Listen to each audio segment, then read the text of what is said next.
ठीक है मोहित भैया, आर यू देयर? हाँ अर्षद, am I audible?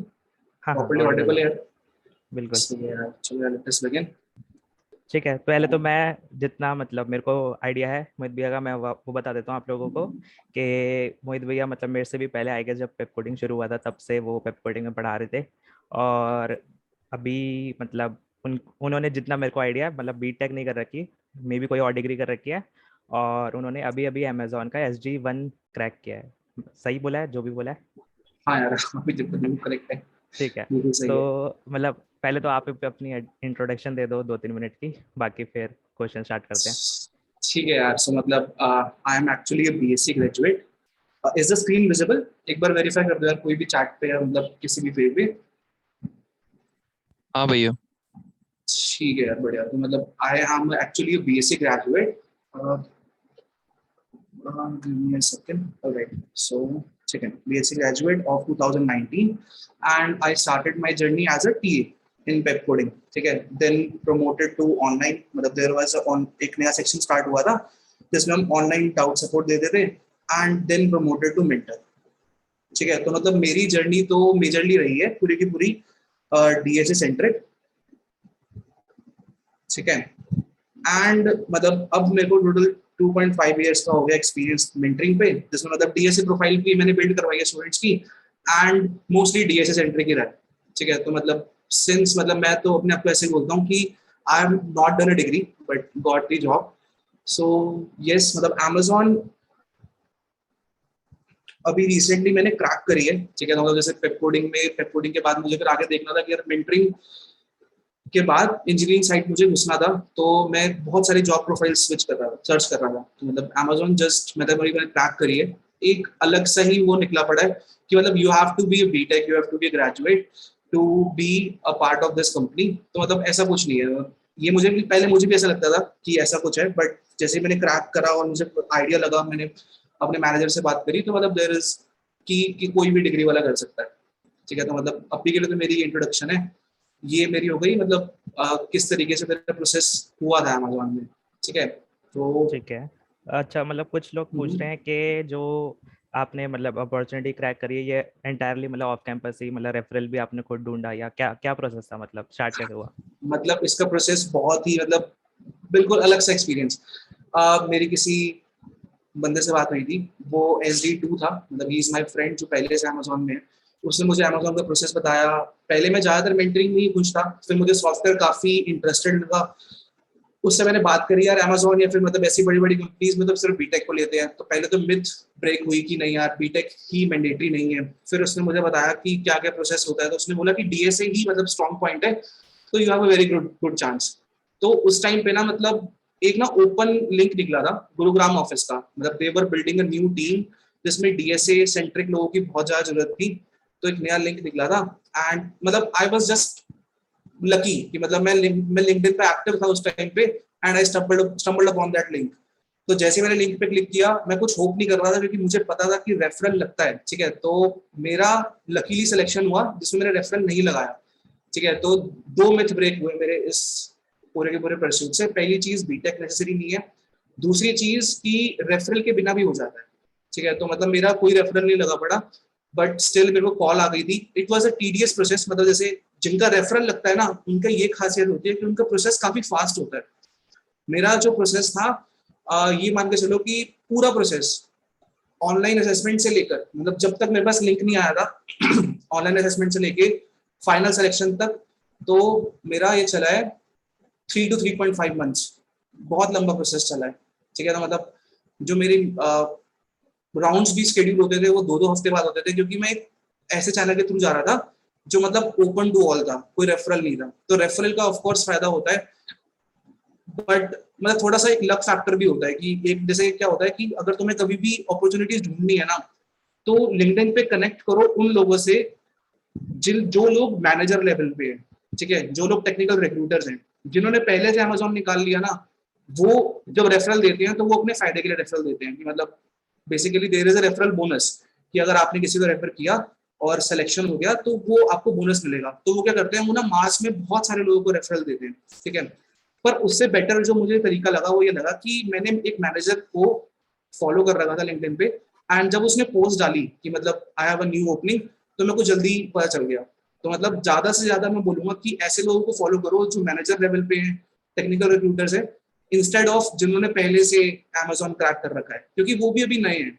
ठीक है, तो वो आप उनसे रेफरल मांगोगे, they will give you referral, but ये याद रखो कि वो उसी के साथ बहुत सारे लोगों को भी रेफरल देंगे, तो एक थोड़ा लक फैक्टर चलता ही है। मेरे मेरे केस में तो ऐसा कुछ था।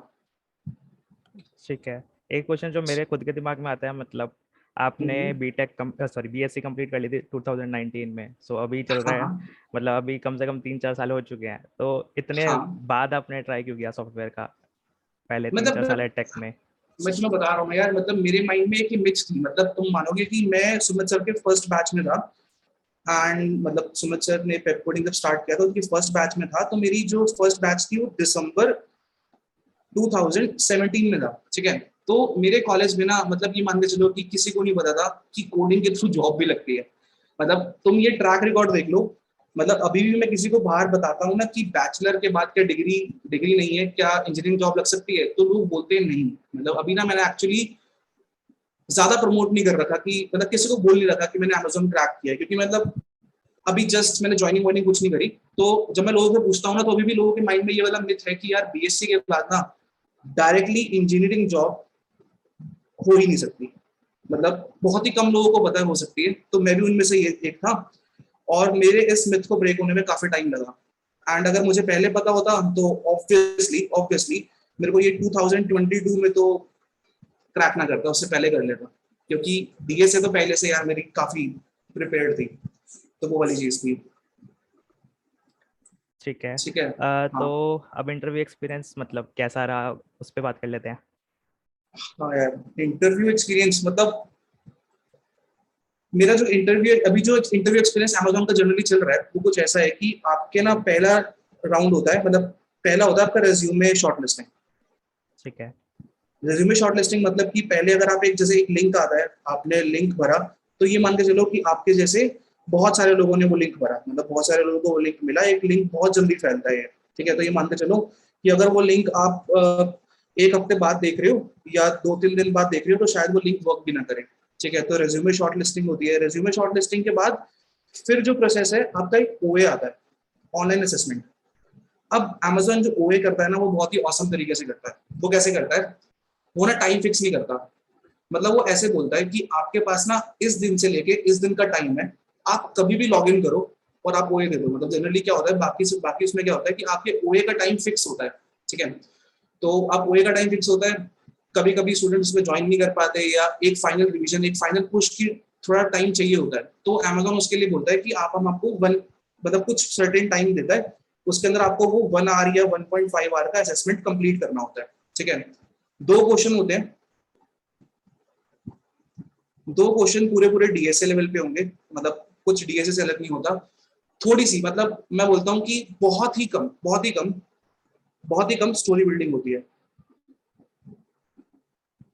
मतलब अगर किसी ने डीएसए की अच्छी से प्रैक्टिस कर रखी है और इंग्लिश अंडरस्टैंडिंग उसकी थोड़ी ठीक ठाक है, तो वो इजीली क्रैक कर लेगा। बहुत ही कम स्टोरी बिल्डिंग होती है, और 2 डीएसए के क्वेश्चन होते हैं मतलब, और कभी कभी ये स्टोरी बिल्डिंग नहीं भी होती अगर बहुत मुश्किल क्वेश्चन है तो। ठीक है, तो वो डिपेंड करता है, अगर डीएसए का लेवल क्वेश्चन का लेवल इजी है तो थोड़ी स्टोरी बिल्डिंग कर देंगे, मतलब ले देके वो मैच करते हैं लेवल को। अगर क्वेश्चन इजी है तो थोड़ी सी स्टोरी डाल दो, अगर क्वेश्चन थोड़ा सा ट्रिकी है डीएसए का पहले से, तो स्टोरी बिल्डिंग बहुत ही कम कर दो। ठीक है, तो इस तरीके से रहता है। और ये आपका ओए कंप्लीट होने के बाद अच्छा, आ, इसी में ही ये जो 2 क्वेश्चंस है, मतलब अगर लीड कोड से कंपेयर करें तो क्या डिफिकल्टी रहेगी? यार मैं ऐसा बोलूंगा कि जैसे अगर अगर कोई बंदे को हार्ड किसी भी टॉपिक के हार्ड क्वेश्चन आता है ना, तो वो तो बहुत ही इजीली कर लेगा। पर ये हार्ड ना बहुत ही अपर अपर लिमिट है। मतलब किसी को अगर अपर मीडियम, जैसे मीडियम के भी 2 कैटेगरीज होती है, अगर तुम उसमें देखोगे ना, बाइनरी सर्च ट्री के कुछ क्वेश्चन मीडियम में गिवन है पर वो बहुत ईजी है, और कुछ क्वेश्चन मीडियम में होते हैं जो अपर लेवल के होते हैं, वे थोड़ी सी ज्यादा ट्रिक लग रही होती है। तो अपर मीडियम मैं बोलूंगा, थोड़ी सी मीडियम पे अगर तुम्हारी ग्रास्प बहुत अच्छी है ना, और अगर तुम्हें हार्ड का थोड़ा थोड़ा आइडिया भी लग जाता है, मतलब अगर तुम हार्ड वाले क्वेश्चन को बहुत टाइम लेके भी सॉल्व कर पाते हो ना, तो मतलब you are at a good level. आप ज्यादा फोकस वैसे पहले मीडियम पे करो, ठीक है, किसी को अगर मीडियम बहुत अच्छे से आता है ना, तो उसकी चांसेस बहुत ज्यादा हो जाते हैं, मतलब 80 to 90% चांसेस तो सिर्फ मीडियम से है। बाकी एक मतलब 10-15% केस ऐसे भी होते हैं जिसमें सिर्फ हार्ड क्वेश्चन पूछ लेते हैं वो। ठीक है, ठीक है। तो इस तरीके से रहता है। तो ये जो पूल रहता है ऑनलाइन असेसमेंट का, ये एकदम रैंडम पूल में से सिलेक्शन होगा 2 क्वेश्चनों का? हाँ, रैंडम रहता है, बिल्कुल रैंडम रहता है। मतलब इन्होंने इन्होंने क्या कर रखा है, पहले क्या होता था कि एक ना लिमिटेड सेट ऑफ क्वेश्चन आते थे, यू नो कि मतलब अगर तुम पहले के इंटरव्यू एक्सपीरियंस पढ़ोगे ना, बहुत ही स्ट्रेट फॉरवर्ड क्वेश्चन होते थे कि डीएफएस का इम्प्लीमेंट एप्लीकेशन है, बीएफएस का एप्लीकेशन है। अब लोगों को इतना ज्यादा हाइप बन गया है कोडिंग का, अब सभी को पता है कि यार डीएफएस डीएफएस बहुत कॉमन क्वेश्चन है, तो वो थोड़े से अब वो लीड कोड लेवल पे मतलब अपर मीडियम और हार्ड पे शिफ्ट कर रहे हैं फिर वो। ठीक तो है। क्वेश्चन वही है, बस जंबल अप करते रहते हैं वो हर उसके अंदर, ओए के अंदर।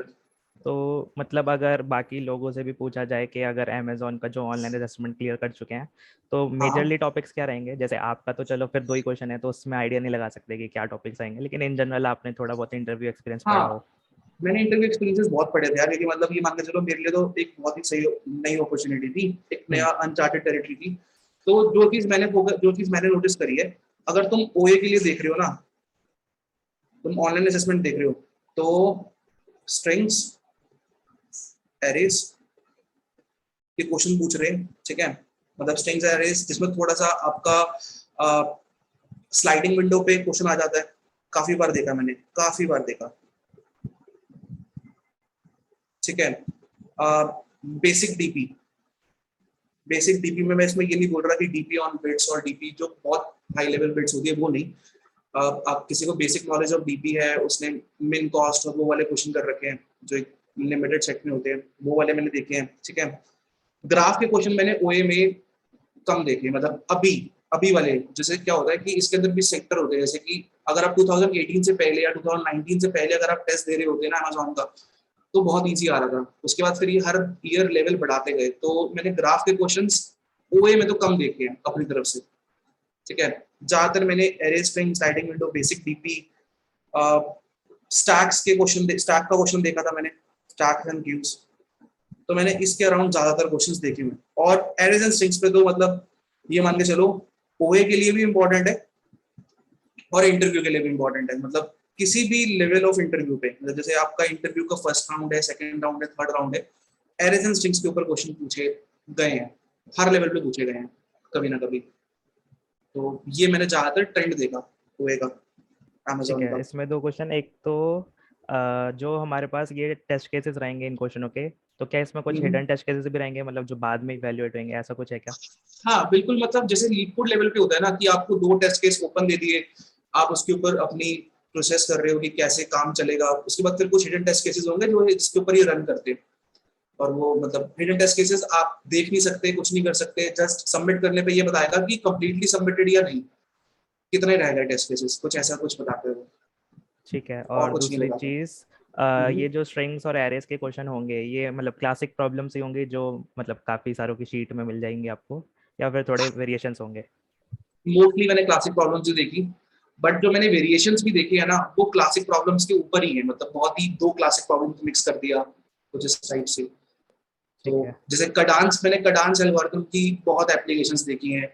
एक आपके पास मूरियस वोटिंग एल्गोरिथम होती है मेजॉरिटी एलिमेंट फाइंड आउट करने के लिए, उसकी बहुत एप्लीकेशंस देखी हैं। तो मतलब ऐसे मिक्स एंड मैच कर देते हैं अगर वेरिएशन होती भी है ठीक है। तो ये चीज रही है। तो फिर अब हम्म। ऑनलाइन असेसमेंट के बाद जो राउंड्स है उस पर चलते हैं। मतलब ऑनलाइन असेसमेंट के बाद ये मान के चलो कि मैंने बहुत ही ज्यादा बहुत ज्यादा वेट करवा दिया। ठीक है, मतलब क्वेश्चन होने लग गया कि ओए क्लियर हुआ भी नहीं हुआ। ठीक है, बिल्कुल। तो फिर आया मतलब फर्स्ट राउंड। मतलब और अमेजोन में ना, मतलब ये मान के चलो कि तुम अगर तुम एचआर पे ना, मतलब बिल्कुल भी इमोशनल गेम नहीं खेल सकते। मतलब एचआर ना कुछ नहीं समझते तुम्हें, तो एचआर ने काम अपनी स्पीड से ही करना है, चाहे तुम जो मर्जी कर लो। तो फर्स्ट राउंड शेड्यूल हुआ, एंड इसके अमेजोन के अंदर एक जो चीज मुझे लगती है कि आपके जो राउंड है ना वो बहुत ही क्लोज इंटरवल पे शेड्यूल होते हैं। मतलब ऐसा नहीं होगा कि आपको आज बोला है तो 2 हफ्ते बाद शेड्यूल हो रहा है। ठीक है, मतलब बहुत ही रेयर केसेस में मैंने देखा है 2 हफ्ते बाद। जो भी ऑफ कैंपस अप्लाई करता है ना, उनका मैंने ऐसे देखा है कि आज बोला है तो या तो एचआर आपसे पूछेगा कि कल आप अवेलेबल हो, अगर कल अवेलेबल नहीं हो, अगर वो टाइम को एक्सटेंड कर सकता है, क्योंकि टीम के ऊपर डिपेंड करता है, क्योंकि टीम स्पेसिफिक कभी कभी हायरिंग हो रही होती है ऑफ कैंपस में, तो फिर वो उसके हिसाब से टाइम एंड डबल उस पर डिपेंड करता है। तो ये मान के चलो कि जनरली अगर आप जब भी अगर आपका ओए हो गया ना, तो चाहे आपका वो क्लियर हो ना हो ओए, आप राउंड्स के लिए प्रिपेयर करना स्टार्ट कर दो, बिकॉज एक्स्ट्रा प्रिपरेशन कभी भी खराब नहीं जाएगी। ठीक है, तो ये बहुत ही जल्दी हो जाते हैं। अगर एक बार ओए क्लियर हो गया, तो फर्स्ट राउंड मेरा शेड्यूल हुआ था कुछ 2 हफ्ते बाद, एंड फर्स्ट राउंड के अंदर मेरा प्योरली डीएस था, मतलब डीएसए, कोई बिहेवियरल क्वेश्चन नहीं पूछा, कोई कुछ नहीं पूछा, सिर्फ डीएसए के ऊपर हुआ था। एंड हाँ, डीएसए के ऊपर राउंड हुआ था पूरा पूरा। क्वेश्चंस बता सकते हैं या फिर वो अभी मतलब नॉन नहीं डिस्क्लोजर है? नहीं, नॉन डिस्क्लोजर थी, क्योंकि अब तो हो गया, तो याद हो मतलब तो। हाँ मुझे याद है। मतलब बेसिकली डीएसए में उसने फॉलो अप किया था, उसने मेरे से पहले एक सिंपल जैसे, इंटरव्यूअर्स काफी ज्यादा फ्रेंडली होते हैं। ठीक है, अगर तुमसे क्वेश्चन, एक चीज हमेशा याद रखना, ये मैंने काफी जगह देखा है और बहुत ही लोग इससे डरे हुए रहते हैं। अगर तुमसे क्वेश्चन हो गया, उसने तुम्हें क्वेश्चन दिया, दो सिनारियो होंगे। अगर क्वेश्चन हो गया, क्वेश्चन नहीं हुआ। अगर क्वेश्चन हो गया तो यार बहुत ही बढ़िया, फिर तो वाह वाह, मतलब अल्टीमेट सिनारियो। अगर क्वेश्चन नहीं हुआ, तो कभी भी तुम्हें इंटरव्यूअर ये नहीं बोलेगा कि यू आर रिजेक्टेड, मतलब वो ऐसे मतलब बहुत ही खराब बिहेव नहीं करेगा। इंटरव्यू तुम्हें पुश करेगा, थोड़े से हिंट्स देगा और दोबारा क्वेश्चन ट्राई करने के लिए बोलेगा। ठीक है, इसका रीजन क्या होता है, एसडी 1 पे ना, एसडी 1 पे दे आर लुकिंग कि आपकी प्रॉब्लम सॉल्विंग एप्टीट्यूड कितनी स्ट्रांग है। और प्रॉब्लम सॉल्विंग एप्टीट्यूड में एक दो केसेस आते हैं, मतलब एक केस तो ये आता है कि बंदे को कोड ही आता हो, उसने कोड कर दिया, और दूसरा केस ये आता है प्रॉब्लम सॉल्विंग एप्टीट्यूड में कि जो आपको फीडबैक दिया उन्होंने, आपने कोई एल्गोरिथम बताई, लेट्स सपोज वो ऑप्टिमाइज नहीं थी, वो एन स्क्वायर एल्गोरिथम थी, ओएफएन थी, उन्होंने आपको कोई फीडबैक दिया, आपने उस फीडबैक को कैसे इनकॉर्पोरेट किया और फिर कैसे सॉल्व किया। दो बात हैं प्रॉब्लम सॉल्विंग के। या तो कोड कर दो, मतलब उसके अंदर तो उन्हें कोई दिक्कत ही नहीं है तुमसे, ठीक है, रिजेक्ट करेंगे ही नहीं। ठीक है, पर अगर तुम कोड नहीं सॉल्व कर पाते बट तुम्हारे बेसिक्स बहुत स्ट्रांग है, जो मेरे एक केस में हुआ था, मतलब सेकंड राउंड में एक क्वेश्चन मेरे को नहीं आता था, तो उसने मुझे फीडबैक दिया एंड उसने मुझे सॉल्व करने के लिए कहा। ठीक है, फिर मेरे से सॉल्व हो गया एंड आई वाज सिलेक्टेड। तो ये वाला पाथ भी काफी इंपॉर्टेंट होता है, पर ये वाला पाथ वही लोग फॉलो कर पाते हैं जिनके बेसिक्स बहुत स्ट्रांग होते हैं। मतलब क्वेश्चन नहीं आता बट फिर भी सॉल्व हो गया, मतलब उसने हिंट दिया था एंड आपके बेसिक्स बहुत ज्यादा स्ट्रांग थे, आपको कोड लिखने के लिए कह दिया। ठीक है, बाकी जो मुझे फर्स्ट राउंड के अंदर क्वेश्चन उसने दिए थे, उसने स्टार्ट किया था फिबोनाची से। ठीक है, तो फिबोनाची का मैंने नॉर्मल सा बता दिया फिबोनाची होता क्या है, व्हाट इज फिबोनाची सीक्वेंस। फिर उसने बोला कि क्या इसको मैं ऑप्टिमाइज कर सकता हूँ, मतलब बेसिकली वो मेरे को चाहता था कि मैं बोलूँ डीपी क्या, मतलब डायनेमिक प्रोग्रामिंग पे जाऊँ, मेरे को चाहता था। मैं डायनेमिक प्रोग्रामिंग जैसी वर्ड बोला, तो उसने बोला क्या आप इसका कोड लिख सकते हो, मैंने इसका कोड लिख दिया। ठीक है, तो सिंस वी ऑल नो कि डीपी का आइटरेटिव सॉल्यूशन काफी फास्ट होता है, सॉरी फिबोनाची का आइटरेटिव सॉल्यूशन काफी फास्ट होता है, तो मैंने आइटरेटिव सॉल्यूशन लिख दिया। अब उसने ना मुझे एक ऐसी प्रॉब्लम स्टेटमेंट दी, उसने बोला कि कभी भी मुझे अगर फिबोनाची निकालना पड़ेगा तो लूप लगेगा, करेक्ट। मान लो मेरे को यही वाली फिबोनाची, मेरे को n नंबर्स का फिबोनाची निकालना पड़ गया, और ये n नंबर्स मेरे को कभी भी एप्लीकेशन में रिक्वायरमेंट पड़ सकती है, मुझे नहीं पता वो n क्या है, n नंबर्स कोई भी रिक्वायरमेंट पड़ सकती है। तो क्या आप फास्टेस्ट क्या चीज कर सकते हो, मतलब आप एक फिबोनाची का डीपी कोड तो लिख सकते हो, वो ऑब्वियसली फास्ट है, एक फिबोनाची नंबर निकालने में बहुत फास्ट वर्क करेगा। पर आपको कोई भी n नंबर्स, मतलब कोई भी नंबर दूं और आप उसका फिबोनाची नंबर बहुत ही जल्दी बता पाओ, तो क्या चीज इंप्लीमेंट करोगे। ठीक है, तो ये मेरे से क्वेश्चन था। तो इसके अंदर उसने बोला था कि मतलब मैंने जो उसको एक हिंट दिया था कि आप एक एक्सटर्नल रिसोर्स मेंटेन कर सकते हो, जिसमें आप पहले से प्री प्रोसेस करके रख लो सारे के सारे फिबोनाची एंड उससे काम कर लो। ठीक है, डीपी में फिर वो मिन कॉस्ट पे गया, मिन कॉस्ट की एप्लीकेशन पे गया, तो ये मेरा एक क्वेश्चन कंप्लीट हुआ। ठीक है, तो ये मेरा फर्स्ट क्वेश्चन था। एंड डीपी के ऊपर काफी डिस्कशन हुई, bottom up approach, top down bottom up approach में क्या डिफरेंस होता है, डीप फिबोनाची पूरा का पूरा। ठीक है, एंड ऑप्टिमल सब प्रॉब्लम क्या होती है, डीपी कहाँ कहाँ लग सकती है, काफी काफी इन डेप्थ गया था, वो जानना चाहता था कि बेसिक्स कितने स्ट्रॉन्ग है। जो सेकंड क्वेश्चन था, सेकंड क्वेश्चन मेरा था ट्रीज के ऊपर। ठीक है, ट्रीज के ऊपर डिस्कशन हुई मेरी, एंड ट्रीज के ऊपर जो डिस्कशन हुई उसने मेरे से बोला कि परफेक्ट ट्री क्या होता है, ठीक है, परफेक्ट ट्री क्या होता है या फिर क्या होता कंप्लीट है? ट्री क्या होता है, क्या होता है? मतलब बहुत सारे, मैं भूल गया, ठीक है। तो अच्छा, भूल गए, ठीक परफेक्ट, है। हाँ, तो मतलब उस टाइम पे परफेक्ट उसने वो ट्री का क्वेश्चन दिया था, एंड उसने मुझे बोला था कि आपको एक फॉर्मूला रिड्यूस करना है कि परफेक्ट ट्री का। उसने मुझे कुछ ऐसा एग्जांपल दिया था कि आपके पास एक ट्री है, ठीक है, उसके अंदर या तो हर चाइल्ड मतलब हर नोड की या तो 2 चाइल्ड होंगे, ठीक है, या फिर चाइल्ड होंगे ही नहीं, या फिर नो चाइल्ड होंगे,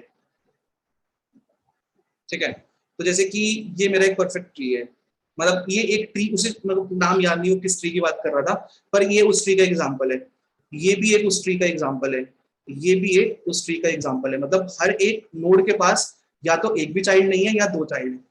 तो अब उसका क्वेश्चन ये था, अगर मैंने आपको नंबर ऑफ नोड्स बता दिए, तो आप मुझे बताओ कि नंबर ऑफ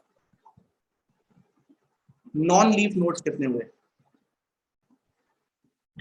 ठीक है, ठीक है, number of non leaf nodes. और इसके अंदर उसने ये चीज बोली थी कि आपको कोई कोड नहीं लिखना, आपको एक मैथमेटिकल फॉर्मूला डिड्यूस करना है, ठीक है। ठीक है, मैथमेटिकल फॉर्मूला डिड्यूस करना है। तो ये मेरा क्वेश्चन था, ठीक है। तो कैसे करेंगे ऐसे अप्रोच, कोई क्लास में सोच सकता है, किसी के माइंड में कुछ आ रहा है? Number of non leaf nodes कितने होंगे?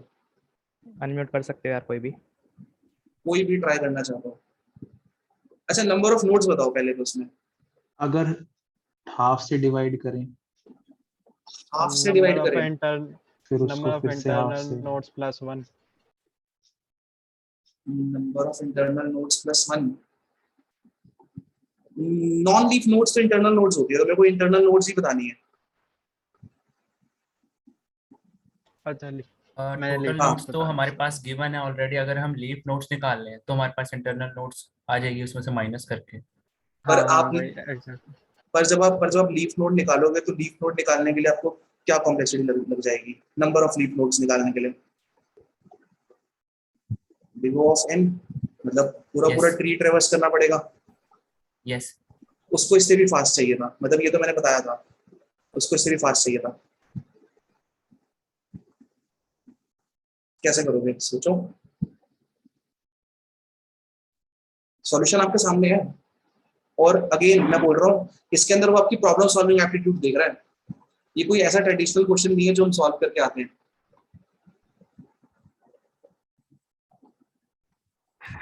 हार्दिक लिख एक रहे चीज हैं, मैं इसमें बता दूंगा। क्लियर है कि हमेशा ऑड नंबर ऑफ ट्रीज हो, like odd number of nodes होंगे। अच्छा चलो ठीक है, स्टार्ट करते हैं। मान लो मेरे पास एक ही नोड हुआ, हेलो, तो इस एक ही, हाँ बोलो क्या कह रहे हो? ट्री की जैसे हाइट निकाल हमारे, सकते हैं। हाँ हाँ, बोलो, एक ही करके बोलो। टोटल सर्वेश पहले बोल दो। Total number of nodes -1 divided by 2, ये होना टोटल चाहिए। नंबर ऑफ नोड्स, इसमें नंबर ऑफ नोड्स हैं 1 2 3 4 5 6 7, -1 7 -1 डिवाइडेड बाय 2। नॉन लीफ वही होते हैं ना जिनके कोई चाइल्ड नहीं होते, राइट ना? जिनका हाँ, चाइल्ड होता चाइल्ड है। होते हैं, सॉरी, जिनके चाइल्ड इनके होते हैं। इनके चाइल्ड, सोचो क्या कह रहे हो, मतलब एक सेकंड, एन 7 -1 डिवाइडेड बाय 2, तो कितना आ गया? 3। 3, ठीक है।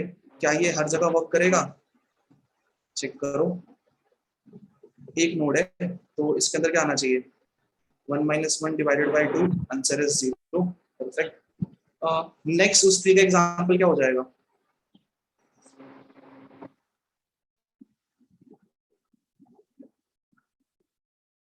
इसमें क्या वो फॉर्मूला वर्क कर रहा है? 3 नोड्स हैं, 3 -1 डिवाइडेड बाय 2, 3 -1 कितना हुआ? 2, 2 डिवाइडेड बाय 2 इज 1। परफेक्ट, एक ही नॉन लीफ नोड है, ठीक है। इसके बाद नेक्स्ट एग्जांपल क्या होगा? आई गेस कर जाना चाहिए। हाँ बहुत कर रहे हैं, परफेक्ट है। तो ये कितना हो गया? ये 1 2 3 4 5, 5 -1 डिवाइडेड बाय 2, तो कितना हो गया? 2। 2 हो जाएगा। परफेक्ट, ठीक है। तो कैसे रिड्यूस किया? प्रॉब्लम सॉल्विंग मतलब कैसे, ऑब्जर्वेशन से या मतलब पहले कर रखा था? ऑब्जर्वेशन। सही है, परफेक्ट है। कोई इसकी रीजनिंग बता सकता है, मतलब ये यहाँ तक भी पहुंच गए थे, मतलब इस पॉइंट पे ना, मतलब अगर तुम इस पॉइंट पे पहुंच पा रहे हो इंटरव्यू के सामने तो परफेक्ट है। और वैसे जो इसका सॉल्यूशन अगर तुम्हें कभी निकालना होता है ना सेकंड क्वेश्चन का सॉल्यूशन, तो मैंने कैसे अप्रोच किया था, वो ऐसे था कि start with the smallest tree, ठीक है। उसके बाद जब तुम बिल्ड करोगे ना, तुम्हें खुद ही ऑब्जर्वेशन मिलने लग जाएगी कि अगर तुम देखो, अगर तुम ध्यान से देखो इस ट्री के अंदर मेरे पास नंबर ऑफ लीफ नोड्स और number of non leaf nodes कितने हैं? नंबर ऑफ लीफ नोड्स है 3, number of non leaf nodes है 2, ठीक है। तो हमेशा ना ये वाली चीज रहती है, ध्यान से देखना। अगर मैं इस ट्री को कभी भी ग्रो करना चाहूंगा, बहुत ध्यान से देखना, अगर मैं यही ट्री दोबारा बना देता हूं, आप चाइल्ड कहां पे ऐड कर सकते हो? मतलब इसके चाइल्ड कहां पे ऐड होंगे, लीफ नोड पे या नॉन लीफ नोड पे? लीफ नोड लीफ पे। नोड पर। लीफ नोड पे। किसी भी लीफ नोड पे अगर मैं ऐड करता हूं तो ये इक्वेशन कैसी बदल जाती है? नंबर ऑफ लीफ और नंबर ऑफ नॉन लीफ पे क्या इफेक्ट पड़ता है, ध्यान से नोटिस करो। अगर मैं कभी भी 2 चाइल्ड ऐड कर रहा हूं तो number of non leaf node ना मेरा 1 से बढ़ जाएगा, और नंबर ऑफ लीफ नोड्स भी कितने से बढ़ जाएंगे? 1 से। 1 से बढ़ जाएंगे। तो इसका रीजन एक्चुअली में ये था, आपके जो number of non leaf nodes और नंबर ऑफ लीफ नोड्स ना, उनके बीच में हमेशा 1 का गैप रहेगा। आप कभी भी ट्राई कर लो, मतलब आप किसी भी, जैसे मैं लेट्स सपोज स्मॉलेस्ट ट्री से ट्रांजिशन करता हूँ ना, इस केस में नंबर ऑफ लीफ नोड्स और number of non leaf nodes, आपके number of leaf nodes 0, number of non leaf nodes 1, sorry उल्टा बोल दिया, उल्टा। उल्टा बोल दिया, number of leaf nodes 1, number of non leaf 0। अगर मैं इसको कभी भी ग्रो करता हूँ, क्योंकि सिंस मुझे पता है कि एक नोड के सिर्फ 2 ही चाइल्ड हो सकते हैं, तो हमेशा मेरी देखो ना, अगर मैं इसके आगे अगर मैं 2 चाइल्ड जोड़ दूंगा तो ऑब्वियसली मेरा क्या आ जाएगा, वो एक लीफ नोड हट गया, पर उसकी जगह पे एक लीफ नोड और आ गया, तो नंबर ऑफ लीफ नोड कितने हो गए? 2। पर सिंस उसके आगे मैं 2 चाइल्ड जोड़ चुका हूं, तो नंबर ऑफ नॉन लीफ क्या हो गए? 1। तो दोनों ही 1 से बढ़ते हैं, ठीक है। तो जो आपका वो वाला फॉर्मूला निकल के आता है ना, नंबर ऑफ नोड्स -1/2, वो इसी की वजह से निकल के आता है। आपके total nodes let's suppose n है, तो टोटल नोड्स में क्या हो सकता है? नंबर ऑफ लीफ नोड्स और number of non leaf nodes.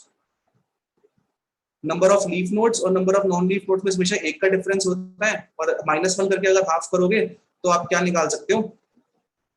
Non leaf nodes, ठीक है। तो ये पूरा मैथमेटिकल रिलेशन था जिसके ऊपर मेरी अच्छी खासी डिस्कशन हुई थी, एंड ये मेरी फर्स्ट राउंड के अंदर डिस्कशन हुई थी। और ऐसा नहीं है कि मेरे को एकदम से क्लिक कर गया था, ये मान के चलो कि ये मेरा वो वाला क्वेश्चन था जिसके अंदर ये वाला पाथ मैंने फॉलो किया था। मेरे को बार बार फीडबैक मिल रहे थे, मैं कुछ नया इंट्यूशन निकाल रहा था, बार बार फीडबैक मिल रहे थे, एक नया सॉल्यूशन निकाल रहा था, बार बार फीडबैक मिल रहे थे, नया सॉल्यूशन निकाल रहा था, ठीक है। तो ले दे के जो पहले राउंड से मुझे ये पता चला ना कि जितनी मर्जी प्रिपरेशन कर लो, कोई ना कोई ऐसा क्वेश्चन आएगा जो आपको खुद से थोड़ा सा वहां पे सोचना पड़ेगा। तो बेसिक्स काफी स्ट्रांग होने चाहिए। बिल्कुल। ये मेरा पूरा फर्स्ट राउंड था। सर एक मेरे को चीज हाँ। पूछनी है, यहाँ पे लीफ नोड और प्लस नॉन लीफ नोड यानी टोटल नोड हर स्टेप में ग्रो करने से पहले या ग्रो करने के बाद ऑड ही जाएंगे ना हर बार? नंबर ऑफ नॉन लीफ और नंबर ऑफ लीफ, यानी टोटल नोड आप या तो ग्रो करने से पहले देखो या ग्रो करने के बाद देखो, हर बार ऑड ही जाएंगे ना? ऑब्वियसली ऑड ही जाएंगे, बिकॉज देखो ना, अगर नॉन लीफ और लीफ का अगर मैं रिलेशन निकालूं, नंबर ऑफ लीफ और नंबर ऑफ नॉन लीफ का निकालूं, तो number of non leaf nodes is always number of leaf nodes -1। तो मतलब अगर ये मेरा इवन है तो ये मेरा हमेशा क्या होगा? ऑड। और अगर मैं इवन और ऑड का सम करूंगा तो हमेशा ऑड ही आएगा। तो ये रिलेशन हमेशा रहता है, तो हमेशा ऑड ही रहेगा, ठीक है। तो ये मेरा ये मेरा फर्स्ट राउंड था, एंड ये जो मेरा इंटरव्यू लिया था, he was already in Amazon for 10+ experience, ठीक है। 10+ year experience. इंटरव्यूअर का लेवल क्या था, SDE3 या SDE2? he was senior SD, senior, मतलब वो SD1 और SD2 के ट्रांजिशन के बीच में था, तो उससे पहले वो सीनियर था, मतलब SD2 नहीं था वो। SD1 भी नहीं था, पर उससे बीच में एक फंसा पड़ा था वो, SD2 नहीं था बस वो, ठीक है। और मतलब उसने कंपनी काफी स्विच करी थी, तो उसको Amazon में कम टाइम हुआ था, बट उसके पास डेवलपमेंट एक्सपीरियंस 10+ ईयर्स का था। काफी सटल इंटरव्यूअर था, और ये क्वेश्चन जैसे किसी से भी, मेरे से तो नहीं हुआ था फर्स्ट टाइम में, मेरे हम नॉर्मल DSA लेवल पे सोच रहे होते हैं, तो मैथमेटिक्स लेवल पे इतना सोचते नहीं है, तो मतलब ही हेल्प मी थ्रू। तो इसके लिए, इस टाइप के क्वेश्चन के लिए तुम्हें टेंशन लेने की जरूरत नहीं है। अगर तुमसे इंटरव्यूअर इस टाइप के क्वेश्चन पूछ रहा है ना, तो he is more than willing to help. मतलब वो 50% तक तुम्हारी हेल्प करेगा, बट 50% तुम्हें खुद भी आना पड़ेगा आगे। मतलब तुम्हें ये तो पता होना चाहिए कि लीफ लोड और नॉन लीफ लोड में डिफरेंस क्या होता है, मतलब कुछ। बिल्कुल बिल्कुल।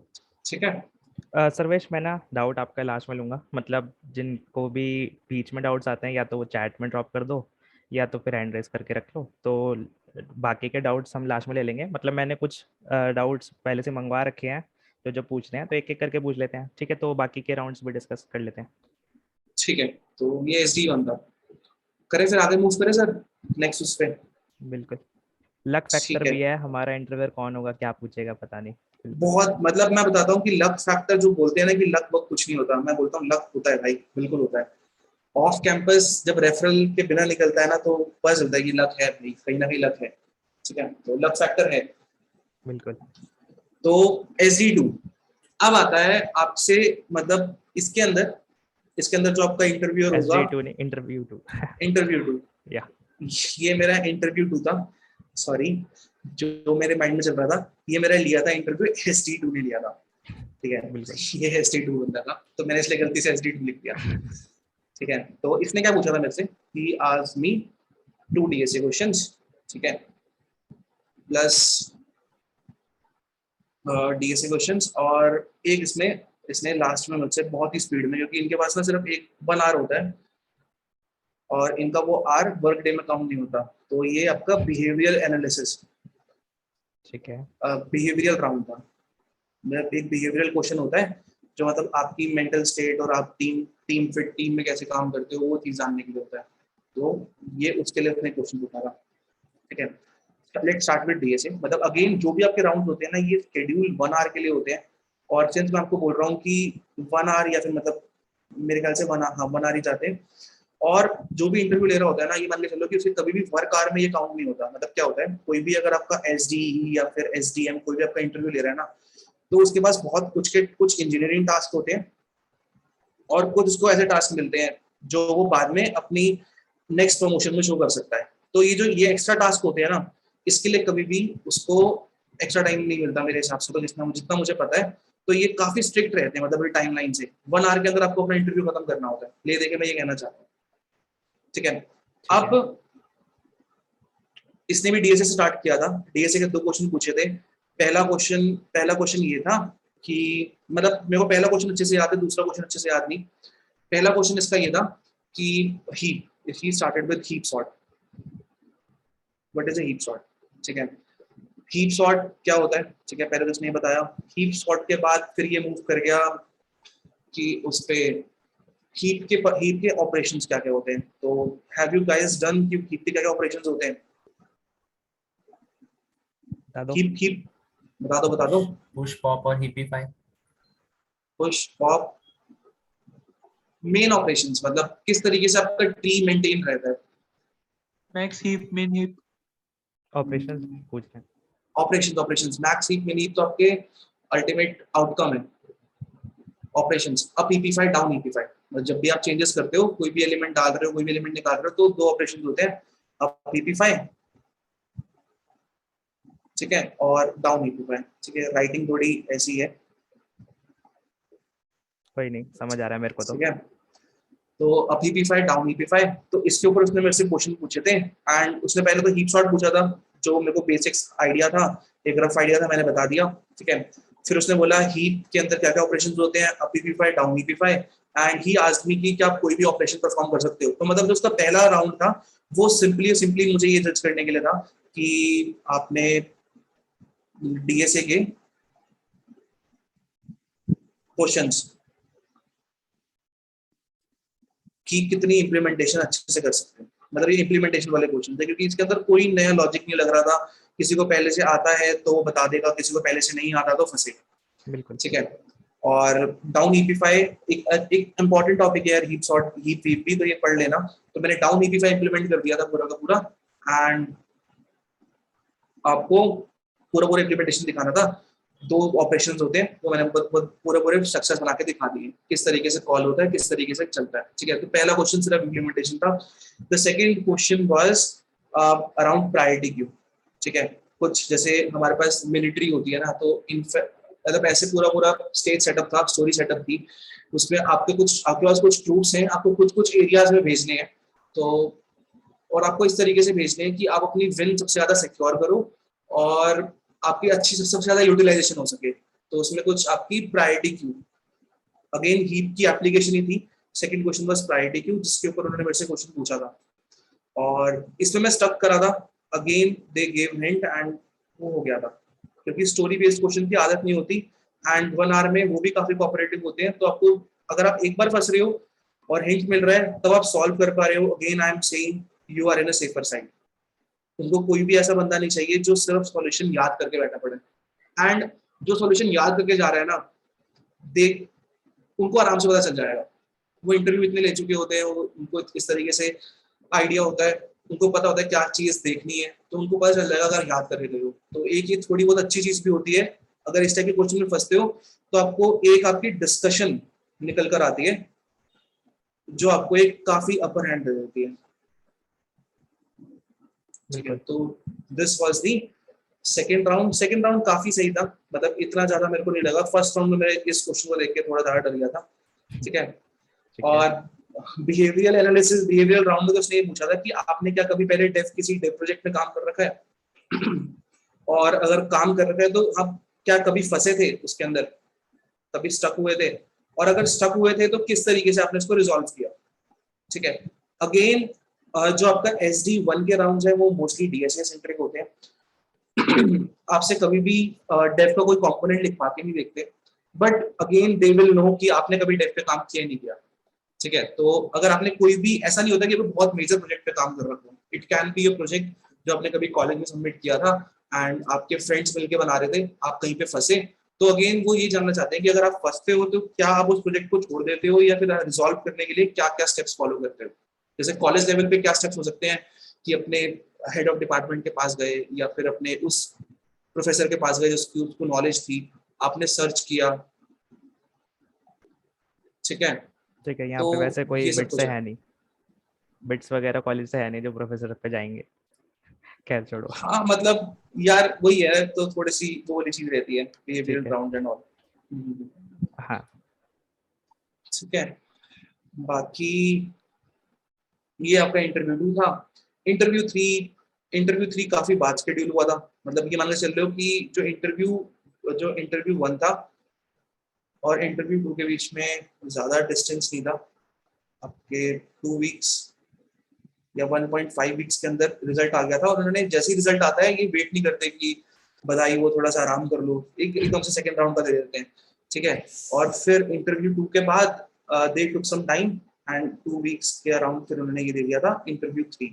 ठीक है, एंड इंटरव्यू पहले अमेज़न में क्या होता था, पहले एक बार रेजर राउंड मैंडेटरी होता था, अब बार रेजर का I don't know what they have done, but जो इंटरव्यू 3 था मेरा हायरिंग मैनेजर ने लिया था। ठीक है। ठीक है, तो वो हायरिंग मैनेजर कुछ भी, कोई वो बेसिकली एक मैनेजर होता है और वो किसी भी ऑर्गेनाइजेशन का हो सकता है। मतलब ये ना एक उनका वो होता है कि वो देखना चाहते हैं कि आप ऑर्गेनाइजेशन में कैसे काम करते हो, और ये उस बंदे को इंटरव्यू लेने के लिए भेजते हैं। जनरली उस बंदे को भेजते हैं जो आपकी टीम का नहीं होता। ठीक है, तो हायरिंग मैनेजर था, वो इंडिया से बाहर से सिएटल से इंटरव्यू ले रहा था, उसका नाम आई डोंट रिमेम्बर। ठीक है, बट उसको तो 15+ एक्सपीरियंस था, तो he was a God level person. ठीक है, इस इंडस्ट्री में। तो उसने मेरा इंटरव्यू लिया था। काफी इसके अंदर आपके बिहेवियरल क्वेश्चंस बहुत ज्यादा हो जाते हैं, मतलब जैसे जो मेरा ब्रेक फर्स्ट राउंड के अंदर जो मेरा ब्रेकेज था 1 आवर का जो आपका ब्रेकेज रहता है, ठीक है, वो ये रहता है कि पूरा पूरा डीएसए। ठीक है, सेकंड राउंड जो अभी मैंने देखा है इंटरव्यू 2 में, जो मैंने फील करा वो ये था कि 1 आवर का ब्रेकेज कुछ ऐसा था कि 50 to 55 minutes on DSA and 5 minutes on, या फिर 50 मिनट्स ऑन डीएसए। ठीक है, 5 minutes on your behavioural round and 5 minutes for your introduction, and they even let you ask कि आपको कोई क्वेश्चन है या नहीं है, आपकी तरफ से कोई क्वेश्चन है या नहीं। आप ऑब्वियसली ये कभी मत पूछना कि मेरा सिलेक्शन हुआ नहीं हुआ, अच्छा इंप्रेशन नहीं जाता। तो कुछ भी आप पूछ सकते हो, अपने कैरियर रिलेटेड कुछ भी हो सकता है।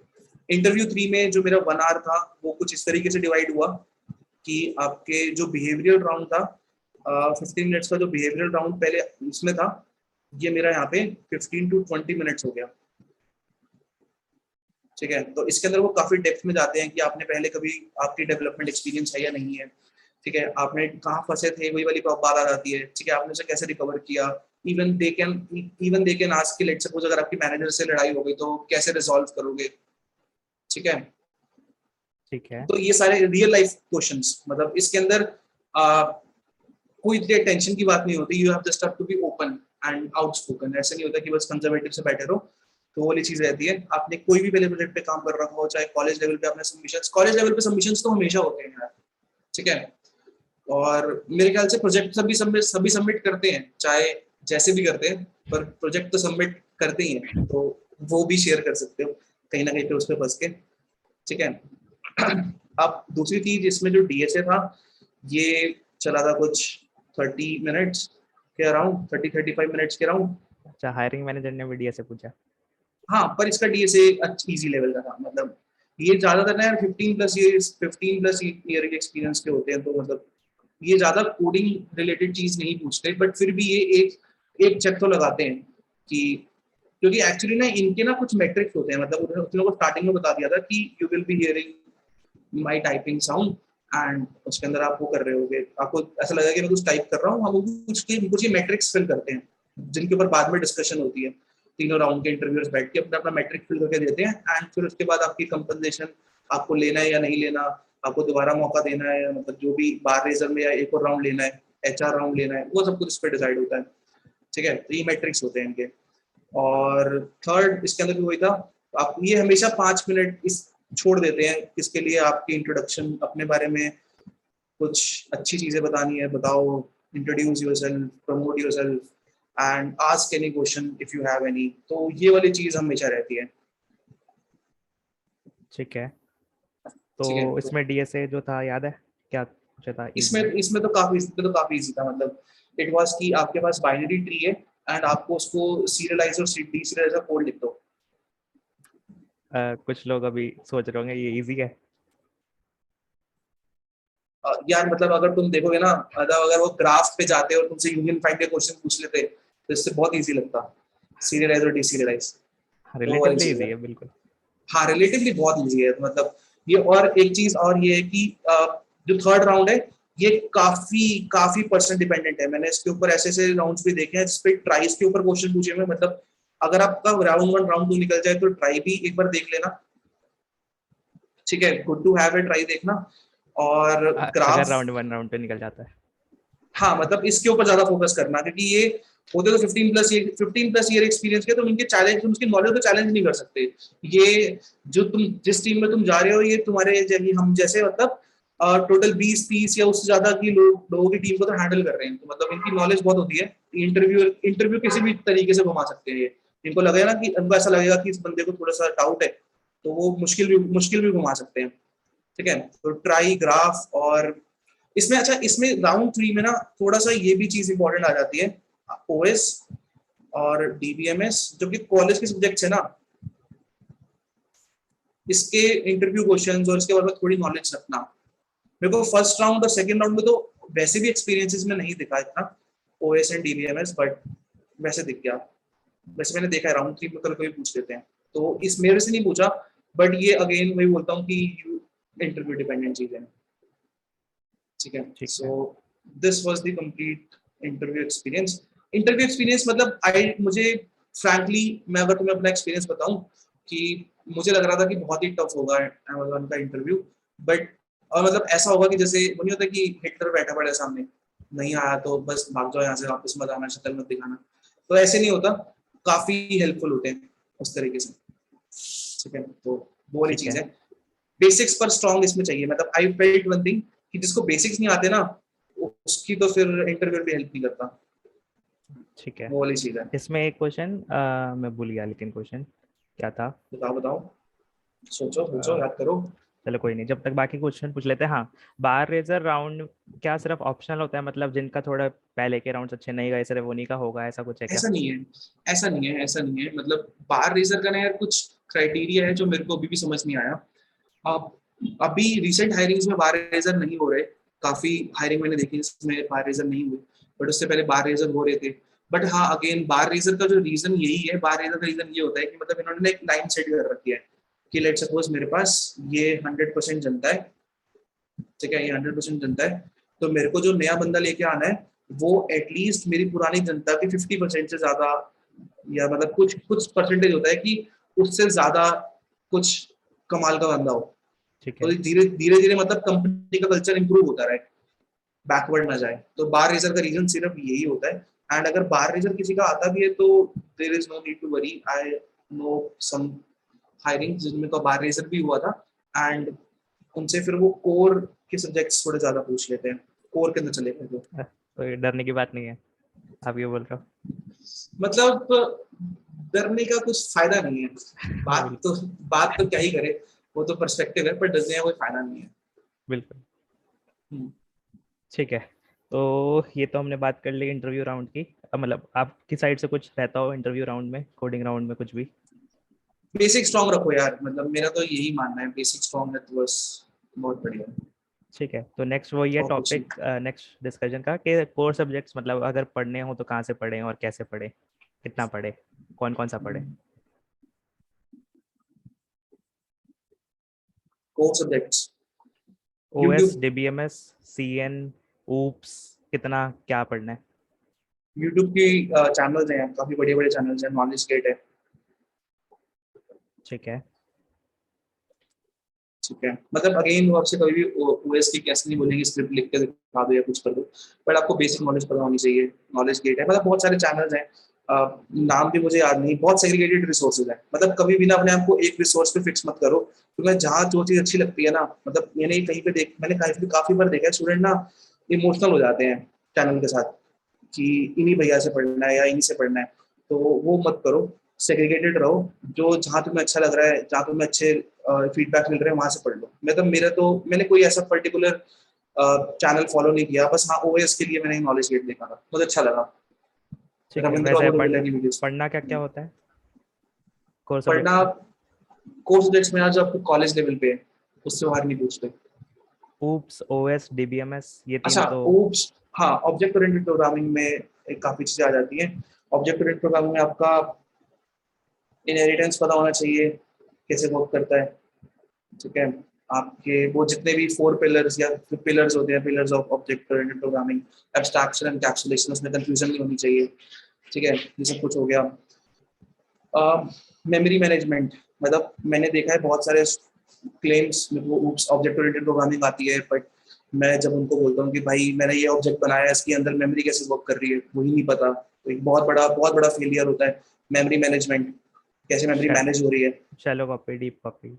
एग्जैक्टली मतलब उनको पता है कि काम कर रहा है, वही वाली चीज है, बटन दबाने से चलेगा, क्या चलेगा ये नहीं पता, तो वो बिल्कुल। वाली चीज है। तो इंटरनल चीजें बतानी चाहिए, ठीक है, वैसे ये सब ऊप्स कुछ है। पढ़े तो कहाँ से पढ़ें? और मतलब ऊप्स क्या जावा मतलब किसी लैंग्वेज स्पेसिफिक रहती है या फिर इन जनरल बस वो कॉन्सेप्ट पूछेंगे आपसे? ये लैंग्वेज स्पेसिफिक रहती है। और वैसे क्या होता है कि कभी भी इन्होंने कोई लैंग्वेज फिक्स नहीं कर रखी होती। इंटरव्यू पर आप बोलोगे ना कि मेरे को पाइथन आती है, तो आपको पाइथन में इंटरव्यू ले लेना। ही इज मोर इंक्लाइंड कि आपकी प्रॉब्लम सॉल्विंग एप्टीट्यूड क्या है, आप कैसे से अप्रोच कर रहे हो। आपको एक्सेस स्पेसिफायर्स एक काफी इंपॉर्टेंट टॉपिक आ जाता है। आप सिक्योरिटी कैसे बढ़ाते हो, तो आपके एक्सेस स्पेसिफायर्स आ जाते हैं। कुछ ठीक है। एक्स्ट्रा रिसोर्सेज यूज नहीं करते, बट एक्सेस स्पेसिफायर से काफी हेल्प मिल जाती है, तो इस काफी मैटर कर जाते हैं। तो है तो in general concept he, but मैंने कभी इनकी इम्प्लीमेंटेशन नहीं देखी।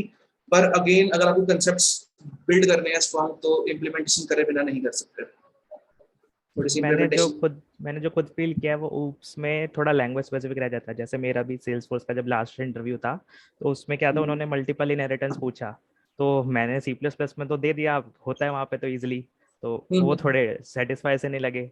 मैं बाद में जाके देख रहा हूँ ये हो क्या रहा है इतना इतना सिंपल सा क्वेश्चन पूछ रहे हैं और फिर मैंने दुख आंसर दे दुख दिया। दुख दुख में क्यों है फिर भी? फिर भी दुख में क्यों है, मैं तो फिर ये सोच रहा कि होगा नहीं होगा। अ, तो फिर बाद में पता चला कि अगर जावा में होता तो मे बी मतलब थोड़ा वो हो जाता कि हाँ थोड़ा फिर डिस्कशन चलता इंटरफेस वगैरह के ऊपर। अब मतलब देख थोड़ा सा फर्क तो पड़ जाता है, बट जैसे Amazon has a strict policy की वो कभी भी कोई लैंग्वेज को प्रमोट नहीं करता, बिल्कुल। तो ठीक है, कंसेप्ट तो शायद भी मैटर करेंगे। कोर सब्जेक्ट्स के बारे में पूछ लिया, फिर नेक्स्ट है प्रोजेक्ट्स के बारे में। आपने कितने करे थे, बाकी डिस्कशन कितना हुआ इंटरव्यूज में? मैं तुम्हें अपना रिज्यूमे दिखा देता हूँ, ठीक है? क्या है, एक बार शेयर कर दूँ? हाँ कर दो। तो ये रहा मेरा रिज्यूमे, ठीक है? तो एक्सपीरियंस मेरा वेब कोडिंग का है, फिर मैं कॉलेज में एसीएम चैप्टर में था। प्रोजेक्ट्स काफ़ी सिंपल है, ठीक है? मेक श्योर कि आप क्लिकेबल लिंक्स डालो, ठीक है? और आपसे कभी भी ये नहीं, देखो मतलब अगर आपने खुद प्रोजेक्ट बनाया हुआ है ना, तो कभी भी प्रोजेक्ट में नहीं फंसोगे। इट इज 110% गारंटी कि आप कभी भी नहीं फंसोगे अगर आपने खुद से बनाया है प्रोजेक्ट। ऐसा क्यों मैं बोल रहा हूँ, क्योंकि वो ना मतलब आपसे ये पूछते हैं कि आपको इस प्रोजेक्ट में बनाते हुए डिफिकल्टी फेस हुई होगी, व्हाट वाज द डिफिकल्टी, आपने से कैसे किया, आपने क्या, आपका आपका क्या रोल था, आप ये इस प्रोजेक्ट से क्या आउटकम था, ठीक है? तो ये सब कुछ चीजें जब वो पूछते हैं तो मतलब ये वही बंदा ज्यादा अच्छे से दे पाता है जो जिसने प्रोजेक्ट कर रखा होता है। ऐसा नहीं है कि जिसने नहीं बनाया और समझ लिया वो नहीं दे पाएगा आंसर, पर वो दे देगा। बट कॉन्फिडेंस तभी आएगा अगर आपने प्रोजेक्ट बना रखा हो, ठीक है? तो आई वुड सजेस्ट कि एक दो प्रोजेक्ट्स अपने रेडी रखना। ये मेरे वो प्रोजेक्ट्स हैं जो मैंने आफ्टर ग्रेजुएशन करे थे, एंड काफी पुराने प्रोजेक्ट्स थे, तो मैंने प्रोजेक्ट्स अपडेट नहीं करे क्योंकि मैं कभी था ही नहीं प्रोजेक्ट में। ज्यादातर मैं मतलब अगर तुम देखोगे तो मेरी पूरी पूरी डीएसए सेंट्रिक ही रही है एक्सपीरियंस, नथिंग मोर, ठीक है? तो प्रोजेक्ट मैटर करते हैं, अगेन प्रोजेक्ट मैटर करते हैं, बट अगेन आप जिस भी टेक पे काम कर रहे हो, अगर आप एसडी के लिए अप्लाई कर रहे हो, यू नेवर नो कि आपको किस टेक में भेज देंगे, ठीक है? तो ऐसा नहीं होगा, ऐसा आप ऐसा नहीं बोल सकते कि मैं तो जावा अच्छे से आती है और मेरे को आपने उसमें भेज दिया, रूबी ऑन रेल्स पे भेज दिया, तो वो उठा के फेंक देते हैं, सीखो। तो नो इमोशनल कनेक्शन, अगेन वो चीज रहती है। ठीक है, और एक चीज़ के डेवलपमेंट में मतलब अगर मान लो इंटरव्यूअर भी सेम ही एक्सपीरियंस का हुआ, सेम ही टेक स्टैक का हुआ, उसने भी सेम ही टेक स्टैक पे काम किया हुआ, तो क्या फिर वो थोड़ा डेवलपमेंट रिलेटेड पूछ सकता है चीज़ें? यार मैंने SD1 में मतलब ये ना काफी टीम स्पेसिफिक, मतलब कभी कभी क्या होता है टीम स्पेसिफिक हायरिंग हो रही होती है, तो टीम स्पेसिफिक हायरिंग में तो पूछेंगे। मतलब अगर तुम्हें वही बंदा मिल गया और तुम बार बार ये बोल रहे हो कि मैं तो यार रिएक्ट में ये मैंने बहुत बड़े बड़े झंडे गाड़े हुए हैं, ये कर रखा है वो कर रखा है, तो फिर तो भाई तुम मुझे चैलेंज कर रहे हो, आ जाओ टेस्ट करते हैं, तो वो फिर पूछ लेगा, ठीक है? और पर अगेन मतलब वो इसको ऐसे दिल से लेके नहीं बैठ जाते कि यार इसने बोला था रिएक्ट आती है पर तो झूठ बोल रहा था। पर मतलब वो ये वाली चीज है कि हाँ थोड़ा बहुत तो एक्सपेक्ट करते हैं, अगर आपने रिएक्ट बोला है तो कुछ तो आपने रिएक्ट में कर रखा होगा, अब बता पाओगे, लिखवा के नहीं देखेंगे, बट हाँ डिस्कशन कर लेते हैं उसके ऊपर। तो थ्योरेटिकल क्वेश्चंस में भी पूछ लें? थ्योरेटिकल क्वेश्चंस में भी पूछ लें मे बी, और मतलब यू कैन ऑलवेज से कि मेरे को थ्योरेटिकल नॉलेज नहीं है, मेरे को मैं ज्यादातर इम्प्लीमेंटेशन पे काम किया है, विच इज अंडरस्टैंडेबल। मतलब आपने जो रेज्यूमे पे लिखा है ना उससे बाहर वो नहीं पूछते, ठीक है? और रेज्यूमे को बस आपको डिफेंड करना होता है, तो मतलब दे आर नेवर की इंटरव्यूअर 1 घंटा है तो वहाँ पे आर्ग्यूमेंट करेगा, वो आपसे आर्ग्यूमेंट नहीं करेगा, आप उसे बिल्कुल। मना कर सकते हो, ठीक है? बस ये जो आपने बोला है कि मेरे को आता है वो आपको आना चाहिए, ये वाली चीज होती है। अच्छा, रिज्यूमे से एक बात याद आई कि मतलब दो अप्रोचेस होती हैं। एक होता है जितना आता है, जो थोड़ा बहुत भी आता है डाल दो, जावा आती है डाल दी, C++ आता है डाल दिया, पाइथन थोड़ा बहुत भी कर रखा है मशीन लर्निंग के लिए, कुछ भी नहीं, कराओ कॉलेज में डाल दिया। एक अप्रोच है जो अच्छे से आता है, जो कम से कम आप अपने ऊपर कॉन्फिडेंट हो, सिर्फ वही डालो रिज्यूमे में, तो आप क्या प्रेफर तो करोगे? तो उसके लिए यार मैंने मतलब ये सेम प्रॉब्लम मैंने फेस करी थी, तो उसके लिए ना मैंने प्रोग्रामिंग में ऐसे सेक्शंस डाल दिए। क्या करते हैं स्टूडेंट्स, सारे जो आते हैं ना सब भर देते हैं एक सेक्शन में। अच्छा। मतलब आप स्पेसिफाई कर सकते हो रेज्यूमे में कि मैं प्रोफिशिएंट किस में हूँ, जिसपे आप ऑब्वियसली भी वर्क कर रहे हो तो वो आपका ज्यादा प्रोफिशिएंट होगा, ठीक है? फेमिलियर, मेरे को C++ आती है, फेमिलियर हूँ उससे, JS पे काम कर रखा है, HTML CSS पे काम कर रखा है, SQL Linux पे काम कर रखा है, I am familiar with it. But if you go in deep proficiency में आपको सिर्फ DSA जावा ऑब्जेक्ट ओरिएंटेड प्रोग्रामिंग में ही शो कर सकता हूँ। पाइथन पे मैंने पहले काम कर रखा है, तो मतलब ये वो लैंग्वेज है जो किसी जमाने में मैंने काम करी थी पर मैं भूल चुका हूँ, तो ठीक। पूछोगे तो बता दूंगा पाइथन कि फाइल डॉट py से सेव होती है, बट उससे ज्यादा तुम्हें नेट पे सर्च करना पड़ेगा। तो ठीक ये है। वाली इस तरीके से मतलब जो तुम लिखोगे ना दे विल नेवर जज, वो वाली चीज रहती है। ठीक है, कुछ लोग बोल रहे हैं कि ये रिज्यूमे शेयर कर सकते हो क्या, टेम्पलेट या फिर रिज्यूमे शेयर कर दो। मतलब अगर तुम मेरा रिज्यूमे लोगे तो तुम बहुत ही लिमिट कर लोगे अपने आप को। मैं उससे ज्यादा बोलूंगा कि तुम ओवरलीफ पे ट्राई करो। बाकी आपने कहाँ से बनाया।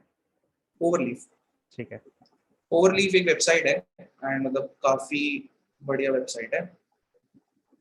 ठीक है, तो यहाँ पर कौन सी लैटेक्स लैंग्वेज होती है, ऐसा कुछ है ना। लेटेक्स लैंग्वेज यूज होती है, बट जैसे वो ड्रैग एंड ड्रॉप भी अलाउ कर देते हैं, मतलब कुछ क्लिकेबल्स होते हैं उस पर तुम चेंजेस कर सकते हो, किसी और का टेम्पलेट तुम निकाल सकते हो उसमें तुम डाल सकते हो, वो चीज रहती है। ठीक है, तो नेक्स्ट क्वेश्चन है कि किसी ने पूछा था कि डीएसए का काउंट मैटर करता है क्या, मतलब बहुत ही 100 यूट्यूबर होंगे, 100 के 100 ये जवाब देते होंगे आप भी दे दो। यार कि अगर डीएसए का काउंट मैं मैटर करता है क्या। सिंपल चीज बोलूंगा, मैंने ऐसी हायरिंग देखी है जिसने सिर्फ 70 क्वेश्चंस कर रखे थे लीड कोड पे ठीक है। एंड निकल गया उसका, तो उसके लिए तो 70 क्वेश्चन मैंडेटरी है। ठीक है, मैंने ऐसी हायरिंग भी देखी है 2000 क्वेश्चन करके बंदा बैठा है, उसका भी निकल गया, तो उसके लिए तो 2000 लिमिट है। ठीक है, तो ठीक है। ये इस पे मत जाओ कभी भी ना यार। मैं बोलता हूँ quantity is not the game you should compete in, never compete in quantity। ठीक है, क्वालिटी, मतलब अगर तुम ये रेशियो फॉलो कर रहे हो कि एक इजी, दो मीडियम एंड एक हार्ड, इस टाइप से अगर तुम टॉपिक में जा रहे हो तो ये ज्यादा बेटर है। Quality quality always prevails. ठीक है, अगेन एट द एंड मैं कोई नंबर सेट नहीं करना चाहता, पर अगर आपने इस टॉपिक का हार्ड क्वेश्चन सॉल्व कर रखा है ना, तो आपको उसकी एक प्रेटी डिसेंट नॉलेज मिल जाती है कैसे वर्क कर रहा है। और एक नहीं दो तीन एटलीस्ट, मतलब क्वालिटी का मतलब ये है कि किसी भी टॉपिक पर अगर आपको अच्छा करना है तो उसके हार्ड क्वेश्चन पर फोकस करो, क्योंकि हार्ड क्वेश्चन मिसलेनियस टाइप के क्वेश्चन होते हैं। अगर आपने एक हार्ड क्वेश्चन कर लिया तो ये मैं आपको गारंटी देता हूँ, हार्ड क्वेश्चन नीचे अगर आप जाओगे ना सजेस्टेड क्वेश्चंस में जाओगे तो आपको नीचे के जो 4-5 क्वेश्चन दिख रहे हैं उस सारे के सारे क्वेश्चन उस हार्ड क्वेश्चन हो जाएंगे। मतलब one hard question is equals to 3 to 4 medium plus easy questions mix। ठीक है। ठीक है, तो ये क्वालिटी पे फोकस करो यार, वो ये चीज है। अच्छा, नेक्स्ट स्टेज, मतलब काफी लोगों का डाउट है, ये तो मेरा भी डाउट है कि सिस्टम डिजाइन का क्या करें, कुछ रिसोर्सेज नहीं है, कुछ नहीं है कि देखो पूछा जाता है नहीं पूछा जाता है। मैं बताता हूँ हायरिंग मैनेजर का जो मेरा राउंड था ना, ये वाली दिक्कत मुझे भी थी, क्योंकि मेरे को लग रहा था मेरा बार रेजर होगा। ठीक है, तो हायरिंग मैनेजर लास्ट राउंड था मेरा, उसमें मैंने 2 क्वेश्चन पूछे थे, उसमें से एक क्वेश्चन ये था कि जो सिस्टम डिजाइन बोलते हैं, is system design the only way, जिसकी वे मतलब जिसके ऊपर सिलेक्शन करते हैं एक मेट्रिक है। तो उसने बोला कि कभी भी ना हम फ्रेशर से ये एक्सपेक्ट नहीं करते कि उसे सिस्टम डिजाइन आता होगा, ठीक है। कभी नहीं करते, मतलब it was his clear words. पर अगर वो सिस्टम डिजाइन आता है, मतलब let's suppose he is good enough कि उसे सिस्टम डिजाइन आता है, तो it is good to have, it is not a must. देखो ये सिस्टम डिजाइन है ना, उसको जॉब लगने के बाद काम आएगा, जॉब लगने में उसका कोई काम नहीं है। ठीक है, डीएसए का अगेन क्या अगर उल्टा है। डीएसए में तो हाँ डीएसए का उल्टा है, डीएसए का ठीक उल्टा है। तो मतलब उन्होंने बोला कि सिस्टम डिजाइन इतना ज्यादा मैट्रिक नहीं रखता जितना जितना डीएसए रखता है फ्रेशर लेवल पे। अगर आप जैसे ही एसडी ही 2 पे जाते हो या फिर एसडी 1 के साथ सॉफ्टवेयर का एक्सपीरियंस शो करते हो, अगर आपने एसडी 1 के साथ सॉफ्टवेयर का एक्सपीरियंस शो किया तो देन यस सिस्टम डिजाइन के बेसिक्स पूछे जाएंगे। बट अगेन उनको भी पता है कि अगर आप किसी बड़े कंपनी में जा रहे हो और अगर आपको सिस्टम डिजाइन आता भी है तो आपको उस लेवल पे नहीं आता होगा कि आपने स्केलेबल सिस्टम्स पे इंप्लीमेंट करा होगा, ठीक क्योंकि है। सिस्टम डिजाइन का फायदा तभी होता है जब आप स्केलेबल सिस्टम्स पे इंप्लीमेंट करते हो। ठीक है, तो आपसे इंप्लीमेंटेशन की चीजें नहीं पूछते, आपसे वो सॉलिड प्रिंसिपल पूछ लेंगे। ठीक है। ठीक है, और ट्रांजैक्शंस के ऊपर पूछ लेंगे, कुछ बेसिक से मॉडल पूछ लेंगे, जो बहुत ही थ्योरेटिकल है, मतलब बहुत थ्योरेटिकल है। ठीक है, डिजाइन पैटर्न्स कोई मतलब सिंगलटन वगैरह तो पूछ ही लेते हैं आजकल। वो सॉलिड प्रिंसिपल के अंदर ही आ जाता है, वो पहला ऐसी वही है। ठीक है। बाकी नहीं वैसे एस का कुछ और होता है मीनिंग आई गेस। सिंगलटन नहीं होता, नहीं सच सच हाँ सिंगलटन नहीं होता, एक वो होता है सिंगल प्रिंसिपल ऐसे कुछ होता है, सिंगल, एक सेकंड, आई डोंट, मैं भूल गया मैं तो, ठीक है। सॉलिड में। ठीक है, तो सिस्टम डिजाइन के बारे में पूछ लिया। वैसे कोई रिसोर्सेस आइडिया हो आपको पढ़ने कहाँ से है system design, LLD I am HLD? Not, ज्यादा बेटर नहीं हूँ यार मैं सिस्टम डिजाइन में, ठीक मैंने है, ज्यादा इस वर्क नहीं किया था, तो मतलब मैं सजेशन दूंगा तो वो इतना फ्रूटफुल नहीं होगा। आई विल रिफ्रेन कि मैं गलत चीज बताने से अच्छा नहीं बताऊं। ठीक है, कोई नहीं। हाँ, so single next, responsibility, single responsibility principle. ठीक है, बढ़िया। यस, हाँ, नेक्स्ट चीज है कॉम्पिटिटिव कोडिंग, आपने करी है या नहीं करी, और करी हो, किसी ने करी हो तो कितनी करी होनी चाहिए? कॉम्पिटिटिव कोडिंग बहुत ही हॉट टॉपिक है, ठीक है। जितना सुनने में इजी लगता है उतना ही मुश्किल इसके ऊपर रैंक बनाना है, ठीक है। कॉम्पिटिटिव कोडिंग से ओए राउंड तक काफी हेल्प मिलती है, आपको स्टोरी बेस्ड क्वेश्चन को इंटरप्रेट करना आ जाता है, ठीक है। But again competitive coding is not a metric जिसके थ्रू वो जाते हैं, ठीक है। कॉम्पिटिटिव प्रोग्रामिंग और DSA are two very distinct things जो काफी थिन लेयर से सेपरेटेड है, ठीक है। मतलब सीपी बिल्कुल अलग है, डीएसए बिल्कुल अलग है। ये मान के चलो कि स्टार्टिंग के रास्ते दोनों के सेम होते हैं, पर उसके बाद सीपी यहाँ चली जाती है, डीएसए यहाँ चला जाता है, ठीक है। तो जो सीपी है, हेल्प मिलती है ओए राउंड में, काफी ज्यादा हेल्प मिलती है, मतलब झूठ नहीं बोलूंगा, आपको बहुत सारी मैथमेटिकल चीजें पता चलती है। अगर कोई सीपी वाला बंदा होगा वो इसे कंपैरेटिवली, इस वाले क्वेश्चन को कंपैरेटिवली काफी इजीली क्रैक कर लेगा, क्योंकि उनको उस तरीके से सोचने की आदत होती है कि छोटे से बड़े बड़े स्टेटमेंट की तरफ जानी है, ठीक है। तो सीपी का फायदा है, ठीक है। But again CP is for, मतलब आप एक पैशन वाली चीज है, अगर आप उस पर रैंक के बारे में सोच रहे हो तो पैशन है तभी जाओ, मतलब कोडिंग करने में मजा आता है, मैथ्स की चीजें सॉल्व करने में मजा आता है, काफी मैथमेटिक्स छुपी पड़ी है सीपी में, ठीक है। पर सीपी के बिना जॉब लग सकती है, 110% लग सकती है, जॉब सीपी के बिना लग जाती है, इजीली लग जाती है। ठीक है, सीपी तो इज नॉट आपने कुछ रिलेटेड टू करा था जॉब। सीपी में, कोड बहुत फोर्सेस में भी? बहुत बेसिक, मैं प्रोफाइल में शेयर नहीं कर सकता, बहुत बेसिक। ठीक है, ये थोड़े नए लोग आ रहे हैं, क्या है, सौरभ बोल रहे हैं congrats, very very happy for you. Ayush बोल रहे हाँ हैं सर हाँ, तुसी जा रहे हो? अरे नहीं भाई, कहीं नहीं जा रहा, क्रैक किया है, क्रैक किया है, ये ज्वाइन आपके बैच के किया है। स्टूडेंट्स हैं? यस, ठीक है, कोई सो नहीं। मतलब वही है, दिख रहे हैं मेरे को, एक दो दिख रहे हैं, हाँ, मेरे को भी ठीक है। नए नाम लग इनको रहे हैं। इनको भी बताता रहता हूँ, बट वही है कि एकदम से वो नहीं करा मैंने, तो वो जिसमें बोलता हूँ I am not up for much promotion, वाली चीज है। ठीक है, तो नेक्स्ट चीज है हमारे पास कि ठीक है, कॉम्पिटिटिव डिस्कस हो गई। इंटर्नशिप्स अगर करनी, मतलब करनी होनी चाहिए तो कितनी करी होनी चाहिए, कैसी करी होनी चाहिए, इंपॉर्टेंट है भी या नहीं? क्या? इंटर्नशिप फुल टाइम रोल के लिए क्या इंटर्नशिप्स नेसेसरी हैं? रेज्यूमे सिलेक्शन तक तो मैटर करता है, मतलब अगर आपका रेज्यूमे सिलेक्शन कोई कर रहा है तो रेज्यूमे सिलेक्शन में काफी आउटशाइन करती है, ठीक है। बट वंस अगर आपका रेज्यूमे सिलेक्शन हो गया, जो कि हो जाता है, मतलब फ्रेशर लेवल पे इतना, मतलब ऑब्वियसली अगर दो मेरे पास दो रेज्यूमे है जिसने इंटर्नशिप कर रखी है और मैं उसी प्रोफाइल के लिए बंदा ढूंढ रहा हूँ, और एक बंदा है जिसने नहीं कर रखी, तो मैं ज्यादा प्रेफरेंस से दूंगा, ठीक है। पर अगेन जॉब गारंटेड नहीं है, internship is not guaranteed to job, ठीक है। ठीक है, तो इंटर्नशिप से सिर्फ रेज्यूमे सिलेक्शन होता है, एंड उससे ज्यादा नहीं। ऐसा नहीं होगा कि यार इस बंदे ने यहाँ इंटर्नशिप कर रखी है तो डीएसए का इजी वाला क्वेश्चन पूछ लेते हैं, ऐसा नहीं होता, उल्टा ज्यादा ही मुश्किल पूछते हैं, ठीक तो है। वो वाली चीज रहती मतलब कोई जना जिसने नहीं कर रखे इंटर्नशिप वो इक्वली मतलब गुड है, है इक्वली जिस? गुड है। ठीक है, अगर आपके पास ओए आ गया ना, ओए ओए राउंड आ गया, तो आपको मैं एक बात बताता हूँ, आप आईआईटी से हो, आप एनआईटी से हो, ठीक है, आप 12वीं फेल हो, जो कि चलो ह्यूमर ह्यूमर वाली चीज हो गई, बीटेक हो, बीएससी हो, इट वोंट मैटर, आपने इंटर्नशिप कर रखी है, मैटर ही नहीं करता।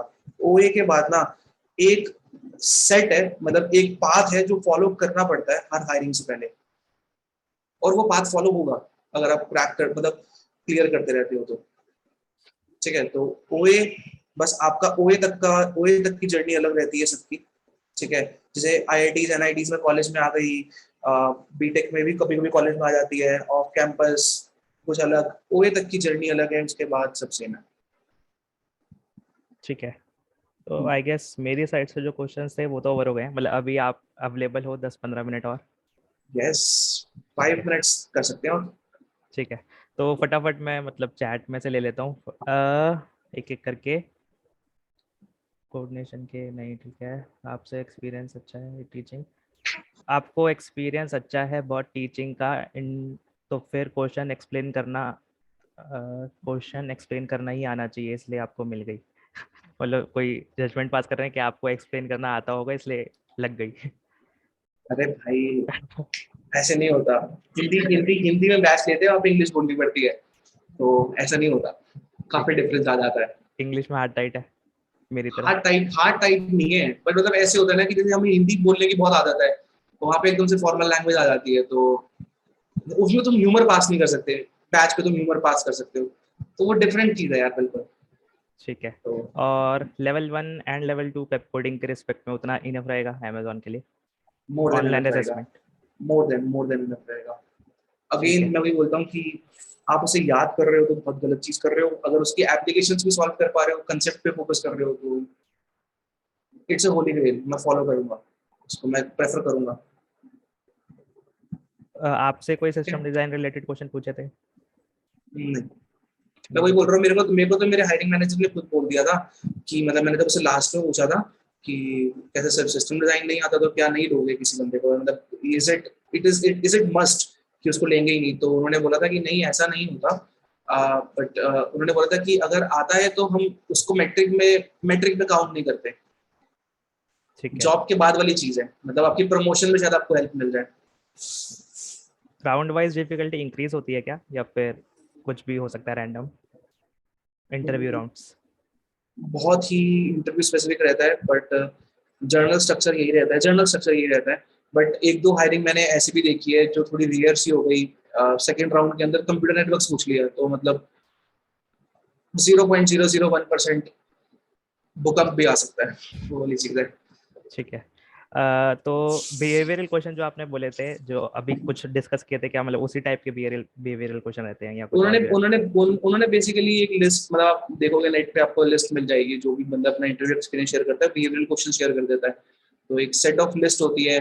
बाकी बिहेवियरल क्वेश्चन इज समथिंग कि you can never be prepared for it, वो ऐसे भी पूछ सकते हैं कि क्या आपने किसी प्रोजेक्ट में चीटिंग करी थी, तो मतलब वो कुछ भी पूछ सकते हैं, वो आपके आपको बिहेवियर जज कर रहे हैं कि मतलब वो कितनी काम होके वो रिस्पॉन्स करता है, कैसे सिचुएशन हैंडल करता है, मतलब कुछ, ठीक है। उसके अलावा बाकी कुछ जो नहीं है। प्रोजेक्ट्स फुल स्टैक के बनाए हो या सिर्फ फ्रंट एंड के भी बनाए हो, तो क्या वो चल जाएंगे जो वेब कोडिंग में बना रखे हैं, या वैसे भी खुद से यूडेमी वगैरह से करें?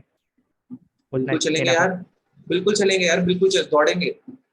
मैंने ऐसे ऐसे हायरिंग्स देखी हैं जिसमें डेव नहीं कर रहा था उन्होंने, तब भी मतलब बहुत बेसिक डेव आता था तब भी हो गया था, तो अगर तुमने प्रोजेक्ट्स बना रखे हैं और तुम्हें अच्छी नॉलेज है तो क्यों नहीं चलेंगे, बिल्कुल चलेंगे। जो पास आउट होने वाले हैं उनको किस पे ज़्यादा फोकस करना चाहिए, डेफ पे या डीएसए पे? यार बहुत सारे फैक्टर्स हैं यार, बहुत सारे फैक्टर्स हैं, मतलब अह, बोल पहले दो तो ना, कोई नहीं, बोल दो डीएसए चाहिए। क्या फर्क पड़ रहा मतलब ये डिपेंड करता है तुम किस, मतलब अगर तुम इमीडिएटली जॉब के लिए ढूंढ रहे हो तो मैं बोलूंगा dev, dev is the easiest way. है?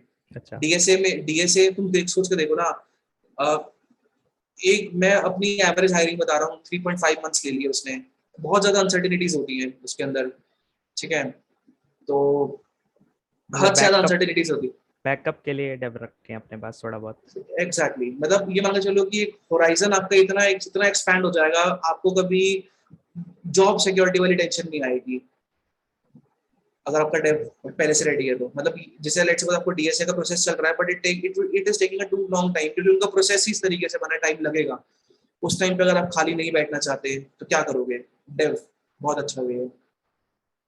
ठीक है। ऑनलाइन असेसमेंट क्लियर करने के लिए क्या कुछ अलग से चाहिए क्या, या जितना लीड कोड वगैरह करते हैं उतना इनफ है? लीड कोड पे अगर आप कॉन्टेस्ट कर रहे हो, कॉन्टेस्ट नहीं बोलूंगा, मतलब अगर आप टाइम फ्रेम, मतलब अगर आप क्वेश्चन सॉल्व कर रहे हो पर आपके कंसेप्ट बहुत अच्छे हैं, इम्प्लीमेंटेशन अच्छी है, और अगर आप टाइम बाउंड क्वेश्चन सॉल्व कर रहे हो, ऐसे नहीं कि अगर आप उससे कभी कभी क्या होता है कि आप क्वेश्चन सॉल्व कर रहे हो 2 घंटे लगा दिए 3 घंटे लगा दिए, इतना टाइम नहीं मिलता। अगर थोड़ा टाइमली क्वेश्चन सॉल्व कर रहे हो तो इट इज एनफ। जो आपने कर रखा है उतना उतना अच्छे से करो, बस बेसिक्स काफी स्ट्रांग रखो, काफी ठीक है। काफी हेल्प मिलती है। और किसी कंपनी में ट्राई किया था अमेजोन के अलावा? नहीं यार, लिव टू बी फ्रैंक नहीं करा, अभी तो नहीं करा। ठीक है, एक पता है लेकिन कोई नहीं। Please guide for online assessment, वो बता दिया। ऑनलाइन असेसमेंट के लिए मतलब लोग डरे हुए हैं, वैसे मेरे बैच में भी डरे रहते हैं, तो मैं तो यही प्रेफर करता हूँ, कहता हूँ कि लीड कोड की कॉन्टेस्ट दे दो, या कोड बिल्कुल फोर्सेस पे बिल्कुल। जाना है तो चले जाओ, उतना देखो ही नफ कोड, रहेगा। मैं बोलता हूँ कोड फोर्सेस अगर किसी ने कर लिया तो वो तो मोर देन एनफ हो गया, ठीक है। तो कुछ ज्यादा ही एनफ हो गया। और अगर लीड कोड कॉन्टेस्ट दे रहे हो तो पता है कॉन्टेस्ट देने से एक चीज बहुत बेनिफिट मिलती है, आपको ये पता चल जाता है, आपको ये जज कर पाते हो कि क्या यार मेरे लिए 4 क्वेश्चन में तो 1.5 घंटा एनफ है, या फिर 1.5 घंटे में मेरे लिए कितने क्वेश्चन एनफ है। आप अपने आप को टाइम कर पाते हो। कॉन्टेस्ट इज ऑल अबाउट कि आप प्रेशर में हो, आपको ऑन द स्पॉट सोचना है, ऑनलाइन कुछ रिसोर्सेज नहीं मिल रहे, ठीक है। चीटिंग हो जाती है आजकल टेलीग्राम में, उसमें मत करना अगर कॉन्टेस्ट दे रहे हो, ऑनेस्टली दे रहे हो तो। उसके बाद चाहे तुम कहीं से पढ़ लो, फर्क नहीं पड़ता, पर कॉन्टेस्ट ऑनेस्टली दो, ठीक है। 1.5 घंटे में तुम्हें टाइम, जो टाइमिंग है ना, ओए इज ऑल अबाउट टाइमिंग, तो टाइम करोगे तो बेटर है। और टाइमिंग टाइमिंग इंप्रूव करनी है तो कॉन्टेस्ट बेटर है, तो ले देखिए contest is a very good way. ठीक है, तो थोड़े कॉन्टेस्ट वैसे में जा सकते हैं। स्पेसिफिक डाउट आ रहे हैं। हार्दिक आपके बैच का है? हार्दिक तोमर यार वैसे लीव कर चुके हैं वो, कोई नहीं, छोड़ो। रिज्यूमे टेम्पलेट मैंने बता दिया कि ओवरलीव है, और बाकी फ्लिपकार्ट का ऑनलाइन असेसमेंट दिया, चलो ये तो स्पेसिफिक डाउट है किसी का। बाकी रेफरल के थ्रू ऑफ कैंपस अप्लाई करना ज़्यादा सही होता है या फिर कैरियर साइट पर? यार रेफरल मैटर्स, ठीक रेफरल है। मैटर्स। मतलब आपके जो जो मेरे को इतना टाइम लगा, इतना बड़ा प्रोसेस हुआ, वो काफी फास्ट हो जाता है अगर रेफरल के थ्रू होता था। ठीक है। डीएसए की बेस्ट टिप्स क्या हो सकती है? तो डीएसए की बेस्ट टिप्स तो यार यही रहेगी कि आप लर्निंग, मतलब 2 चीजें बोलूंगा, लर्निंग थ्रू रेपिटेशन, ठीक है। जैसे जिम में जाके रेपिटेशन मारते हैं ना, तो उससे ग्रोथ होती है। स्पेसिफिकली याद करने बैठोगे, रट्टे मारने बैठोगे, नहीं होगा। तो लर्निंग थ्रू रेपिटेशन पे फोकस करो। जितने ज्यादा रेपिटेशन करोगे, जो आपने पढ़ लिया वो ज्यादा मैटर करेगा। और दूसरा आपका रिवीजन प्लान क्या रहेगा, कोई आपने टॉपिक कर रखा है, उसका रिवीजन प्लान आप कैसे कर रहे हो, ठीक है। ये 2 चीजें काफी मैटर कर जाती है, क्योंकि मतलब लॉन्ग टर्म मेमोरी आपकी रिवीजन से ही बनती है। तो और रेपिटेशन पे फोकस, ये पर्सपेक्टिव है। पहली चीज पर्सपेक्टिव है, एंड सेकंड इज कि आप कैसे रिवीजन कर रहे हो। ये 2 चीजें मतलब मेरे लिए काफी। थोड़ा ढंग का रिवीजन प्लान, मतलब काफ़ी लोग होते हैं जो थोड़े दुखी रहते हैं, 500 क्वेश्चन है, 600 क्वेश्चन है, कैसे रिवाइज करें? यार मतलब ऐसे कुछ कर लो कि जैसे लेट्स सपोज आपने आज पढ़ा, तो let's suppose Monday, Tuesday, Wednesday, Thursday, Friday, Tuesday, Friday, Saturday, Sunday, ठीक है। एक एक्सेल शीट सी बना लो, क्वेश्चन लिख लिया आपने, किस दिन आपने क्वेश्चन किया। आपकी एटलीस्ट 2 रिवीजन होनी चाहिए। पहली रिवीजन तो विद इन 2 डेज जो आपने कर रखा है, और दूसरी रिवीजन आपकी विद इन 1 वीक। एटलीस्ट इतनी तो होनी ही चाहिए, ठीक है। उसके बाद अगर आपको कम लग रही है तो इसके बाद फिर 2 वीक्स की एक साइकिल बना लो। तो वो वाली चीज रख लो, मतलब ये वाला क्वेश्चन अगर आपने यहाँ पे किया है तो at least with in this 2 days अगर आप इसे कर लो, और विद इन दिस 1 वीक एक बार और रिवीजन कर लो, तो एटलीस्ट 2 रिवीजन तो रखो। तो और किसी भी क्वेश्चन की, और मतलब बेटर है कि अगर आप एक एक्सेल शीट मेंटेन कर लोगे, क्योंकि अगेन क्वेश्चन ज्यादा हो जाते हैं, आई नो, तो वो मेंटेन करना मुश्किल हो जाता है। पर अगर एक्सेल शीट बनाओगे, कुछ स्ट्रक्चर रहेगा तो सही है। ठीक है। बाकी लोग बोल रहे हैं कि आप डिजर्व करते थे। बाकी एक जना कह रहा है थैंक यू। FJP 7 खत्म करवा दो प्लीज। अरे भाई मैं ये तो मतलब बिलीव नहीं करते, मेरे को 6 7 तो मैं खुद कमिटमेंट कर चुका हूं, मैं तो कभी अपनी तरफ से बोलूंगा ही नहीं। ये तो पक्का होंगे, ये तो पक्का होंगे, ठीक है। 110% होंगे। बाकी एक जना पूछ रहे BCA में हूँ तो DSA ही करूँ क्या? BCA से है। मैं वही बोल रहा हूँ यार, 20 मतलब ऐसे रिस्ट्रिक्ट मत करो। अभी जैसे कॉलेज में हो तो कॉलेज में यू हैव टाइम, तो डीएसए और डेव दोनों करो। ठीक है। कोई पूछ रहा है कि टीचिंग में आ सकते हैं क्या इंजीनियरिंग छोड़ के? टीचिंग में आ सकते हो पर उसके लिए फिर इंजीनियरिंग की जरूरत नहीं है। मतलब ऑब्वियसली यार, जब मैं टीचिंग में आ पाया, मैंने तो बीएससी करी थी, तो बीटेक वाले तो दरवाजे खिड़कियां सब खुली है उनके लिए, तो आ सकते हो। उसमें क्या दिक्कत है, ठीक है। आ सकते हो तो। सीपी नहीं करता हूं तो फर्क तो नहीं पड़ेगा ना? ऐसा नहीं होगा कि सीपी नहीं करी तो दुनिया गिर गई, ये नहीं होगा। सीपी कर ली तो कॉन्फिडेंस अच्छा बूस्ट होता है, मुझे ये पता है। ठीक है, तो कॉन्फिडेंस बूस्ट करना है तो सीपी करो, बट ये है कि सीपी में लगे रहना पड़ता है, ये वाली चीज है। ठीक है। एचआर नेगोशिएशन वगैरह कुछ हुई थी? अगर हुई थी तो ट्रिक्स बता दो कुछ। बहुत हुई थी, और टिप्स मुझसे मत मांगो। एचआर तो बहुत, मेरी एचआर तो बहुत खुश थी मेरे से, अच्छा। मतलब क्योंकि उसे ज्यादा मेहनत लगी नहीं नेगोशिएशन करने में। ठीक है। तो मेरी नेगोशिएशन की मतलब मुझे सीखनी है, किसी को आती है तो मुझे सिखा दो। ठीक है। हाँ, फायदा होता है मतलब फ्रेशर्स में भी हो पाती है? फ्रेशर्स पे नहीं होती, फ्रेशर्स पे नहीं होती। मतलब फ्रेशर्स को तो वो, मतलब मैंने, अगर आपके पास बहुत अच्छी, मतलब बेसिकली ऐसा होता है कंपीटिंग ऑफर है तो हाँ पक्का हो जाएगी, पर कंपीटिंग ऑफर नहीं है तो फिर वो ऐसे बोलते हैं ये लो कर दो साइन, तो नहीं होती अगर ठीक है। कंपीटिंग ऑफर नहीं है तो। लीड कोड प्रोफाइल मैटर करती है? नहीं, ऑब्वियसली करती है। लेवल 2 भी करवा दो आप, आपसे बोल रहे हैं।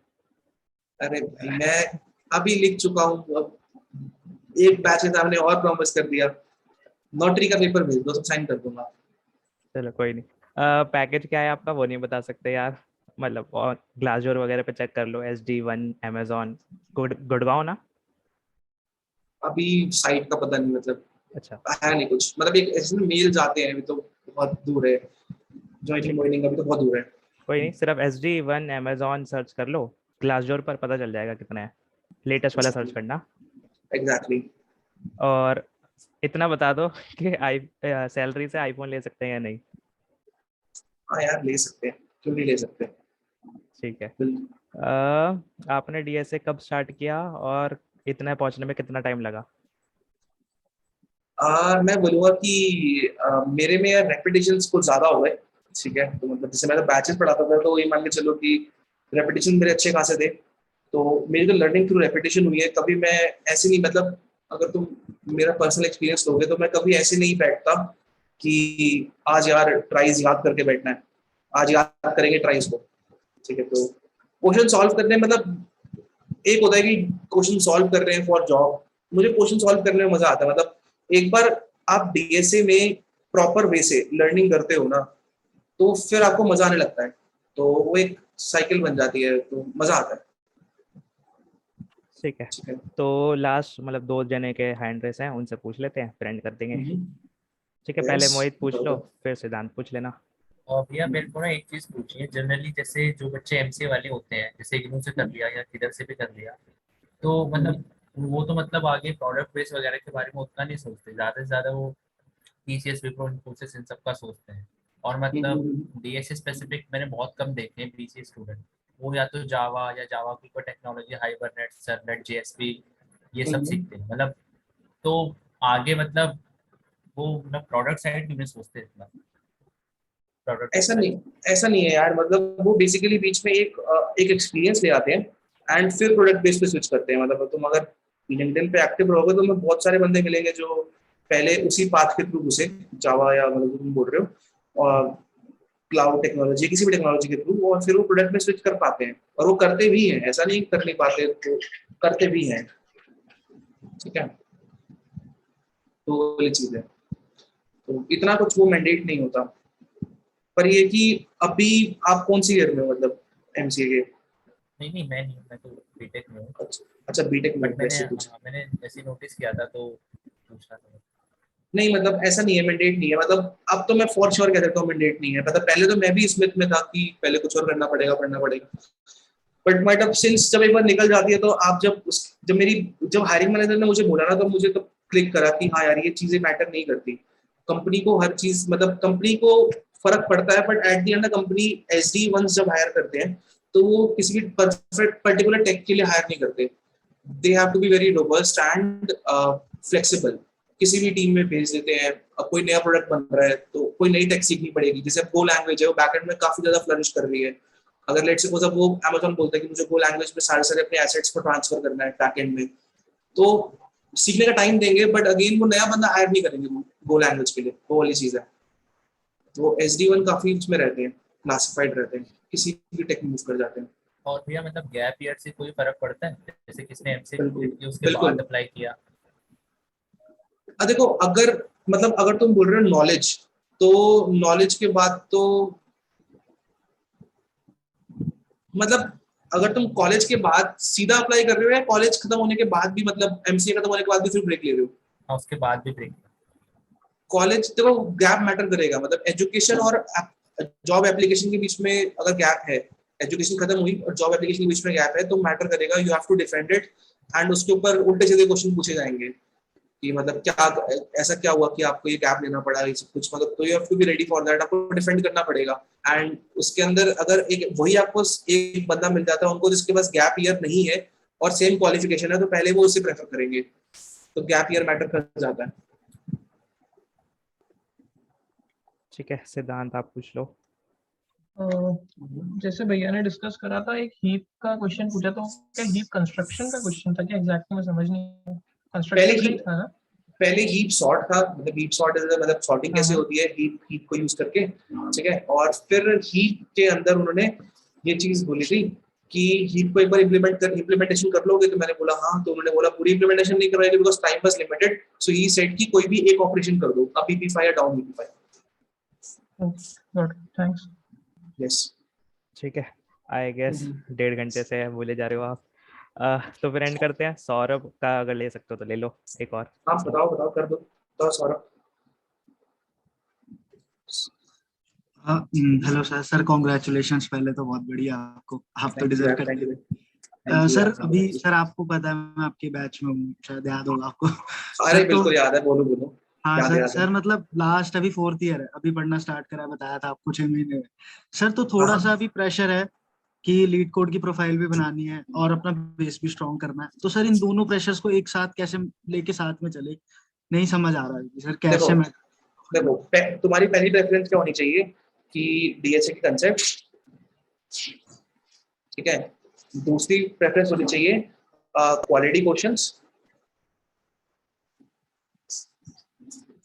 और जो ये क्वालिटी क्वेश्चन जो DSA कंसेप्ट है ना, इसका बाय प्रोडक्ट निकल के आता है DSA. इसका बाय प्रोडक्ट निकल के आता है प्रोफाइल, ठीक है.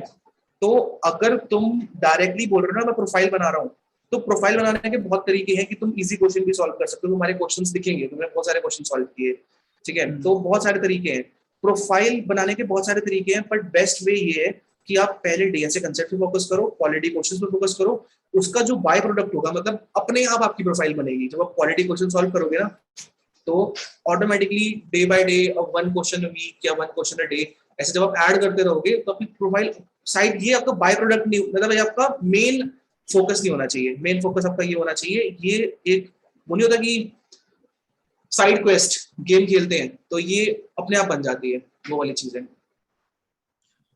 और सर एक चीज और पूछना है, एक टॉपिक से रिलेटेड है सर. रिकर्जन के क्वेश्चंस जो होते हैं सर, अगर हम उसको ये सोच के करें कि रिकर्जन की कॉल हो जाएगी अपने आप, वो काम हो जाएगा और हमें रिकर्जन को सोचना नहीं है, सिर्फ हमें एक नॉर्मल जैसे हम कोड लिखते हैं बस वैसा कोड लिखना है.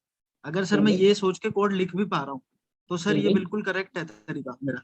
मैं वही बोल रहा हूँ, एक क्वेश्चन को सॉल्व करने के मल्टीपल तरीके होते हैं. हर एक बंदे का अपना डिफरेंट फ्रेम ऑफ माइंड होता है. मैंने आपको एक फ्रेम ऑफ माइंड बताया, पर्सपेक्टिव बताया. अगर आपको कोई उससे बेटर फ्रेम ऑफ पर्सपेक्टिव मिलता है जिससे आप क्वेश्चन सॉल्व कर सकते हो, गो फॉर इट. मतलब बी ओपन टू चेंजेस. कभी भी एक उससे ना फिक्स नहीं होते. जो चीज आपको जहां से अच्छी लगे वो चीज पढ़ लो सर. मतलब मैं अपने अगर ये वाला पर्सपेक्टिव जो यूज करता हूँ ना, जैसे आपका वाला फेथ वाला ही है सर, उससे 95% क्वेश्चंस ना मैं बिना ड्राई रन के पहली बारी में लिख पा रहा हूँ. तो सर ये एक बेस्ट वे है ना सर. मैं रिकर्जन के लिए स्पेसिफिक पूछना चाह रहा हूँ आपसे. हाँ ये अच्छा वे है. मतलब व्हाटएवर वर्क्स फॉर यू. मैं तुम्हें एक फ्रेम ऑफ माइंड दूंगा, कोई दूसरा वाला तुम्हें कोई फ्रेम ऑफ माइंड देगा, कोई बुक पढ़ोगे उसमें कुछ अलग चीज होगी. सब ट्राई करो, जो तुम्हें बेस्ट लगे वो फॉलो करो. हाँ सर, मतलब वही मैंने फॉलो करा था कि हमें फेथ रखना है बस कि अपने आप काम हो जाएगा, हमें नॉर्मल कोड लिखना है बस. हमें बिल्कुल, रिकर्जन को बिल्कुल। सोचना भी नहीं है, मैं ये बिल्कुल, सोच के बिल्कुल। कोड लिखता हूँ। बिल्कुल, बिल्कुल, बिल्कुल। सही है। Thanks sir. हाँ यार, ठीक है। ओके, ठीक है मोहित भैया, धन्यवाद आने के लिए, 1.5 घंटा हाँ यार, निकाला। बाकी मतलब ठीक किसी है। को डाउट हो तो वैसे आप अपनी लिंक्डइन प्रोफाइल शेयर कर सकते हो तो कर दो। यार लिंक्डइन प्रोफाइल में मुझे कनेक्शन रिक्वेस्ट भेज दो, आई विल एक्सेप्ट इट। ठीक है, तो मतलब यू कैन, ये मेरी लिंक्डइन प्रोफाइल है। लिंक तो मैं शेयर नहीं कर पाऊंगा, बट तुम सर्च करोगे तुम्हें दिख जाएगा। मेरे ख्याल से लैग कर रहा है, एक सेकंड। स्क्रीन अच्छा। स्क्रीन पे कौन सी भी विजिबल है, मतलब प्रोफाइल पेज या फिर? नहीं, फीड दिख रही है अभी।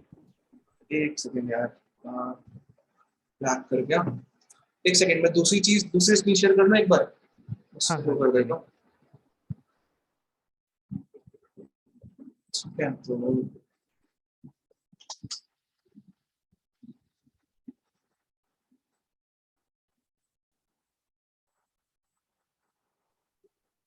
ठीक है। वैसे आई होप बाकी लोगों को मतलब यूजफुल लगा होगा सेशन। क्या इस तरह के 1-2 सेशन और करने हैं क्या? मतलब 2-3 लोग और हैं जो बैच में हैं, जिनको मैं जानता हूँ, अमेजोन के ही हैं 2-3 लोग और। बाकी बता सकते हो, मतलब एक हैं जो SG2 में गई हैं, तो उनसे भी करवा सकते हैं, उनके साथ भी ठीक है, लिंक तो शेयर कर देता हूँ। कनेक्शन रिक्वेस्ट भेज देना।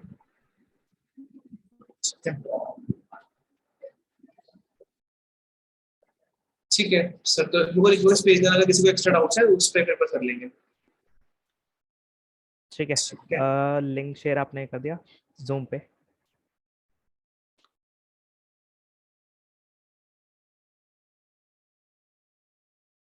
ठीक है, वैसे म्यूटेड हो आप, लेकिन कोई नहीं। हाँ हाँ, लिंक शेयर कर दिया मैंने यार। Okay, bye bye, thank you Mohit हाँ भैया। यार, ओके यार। आप एंड कर सकते हो अपनी साइड से।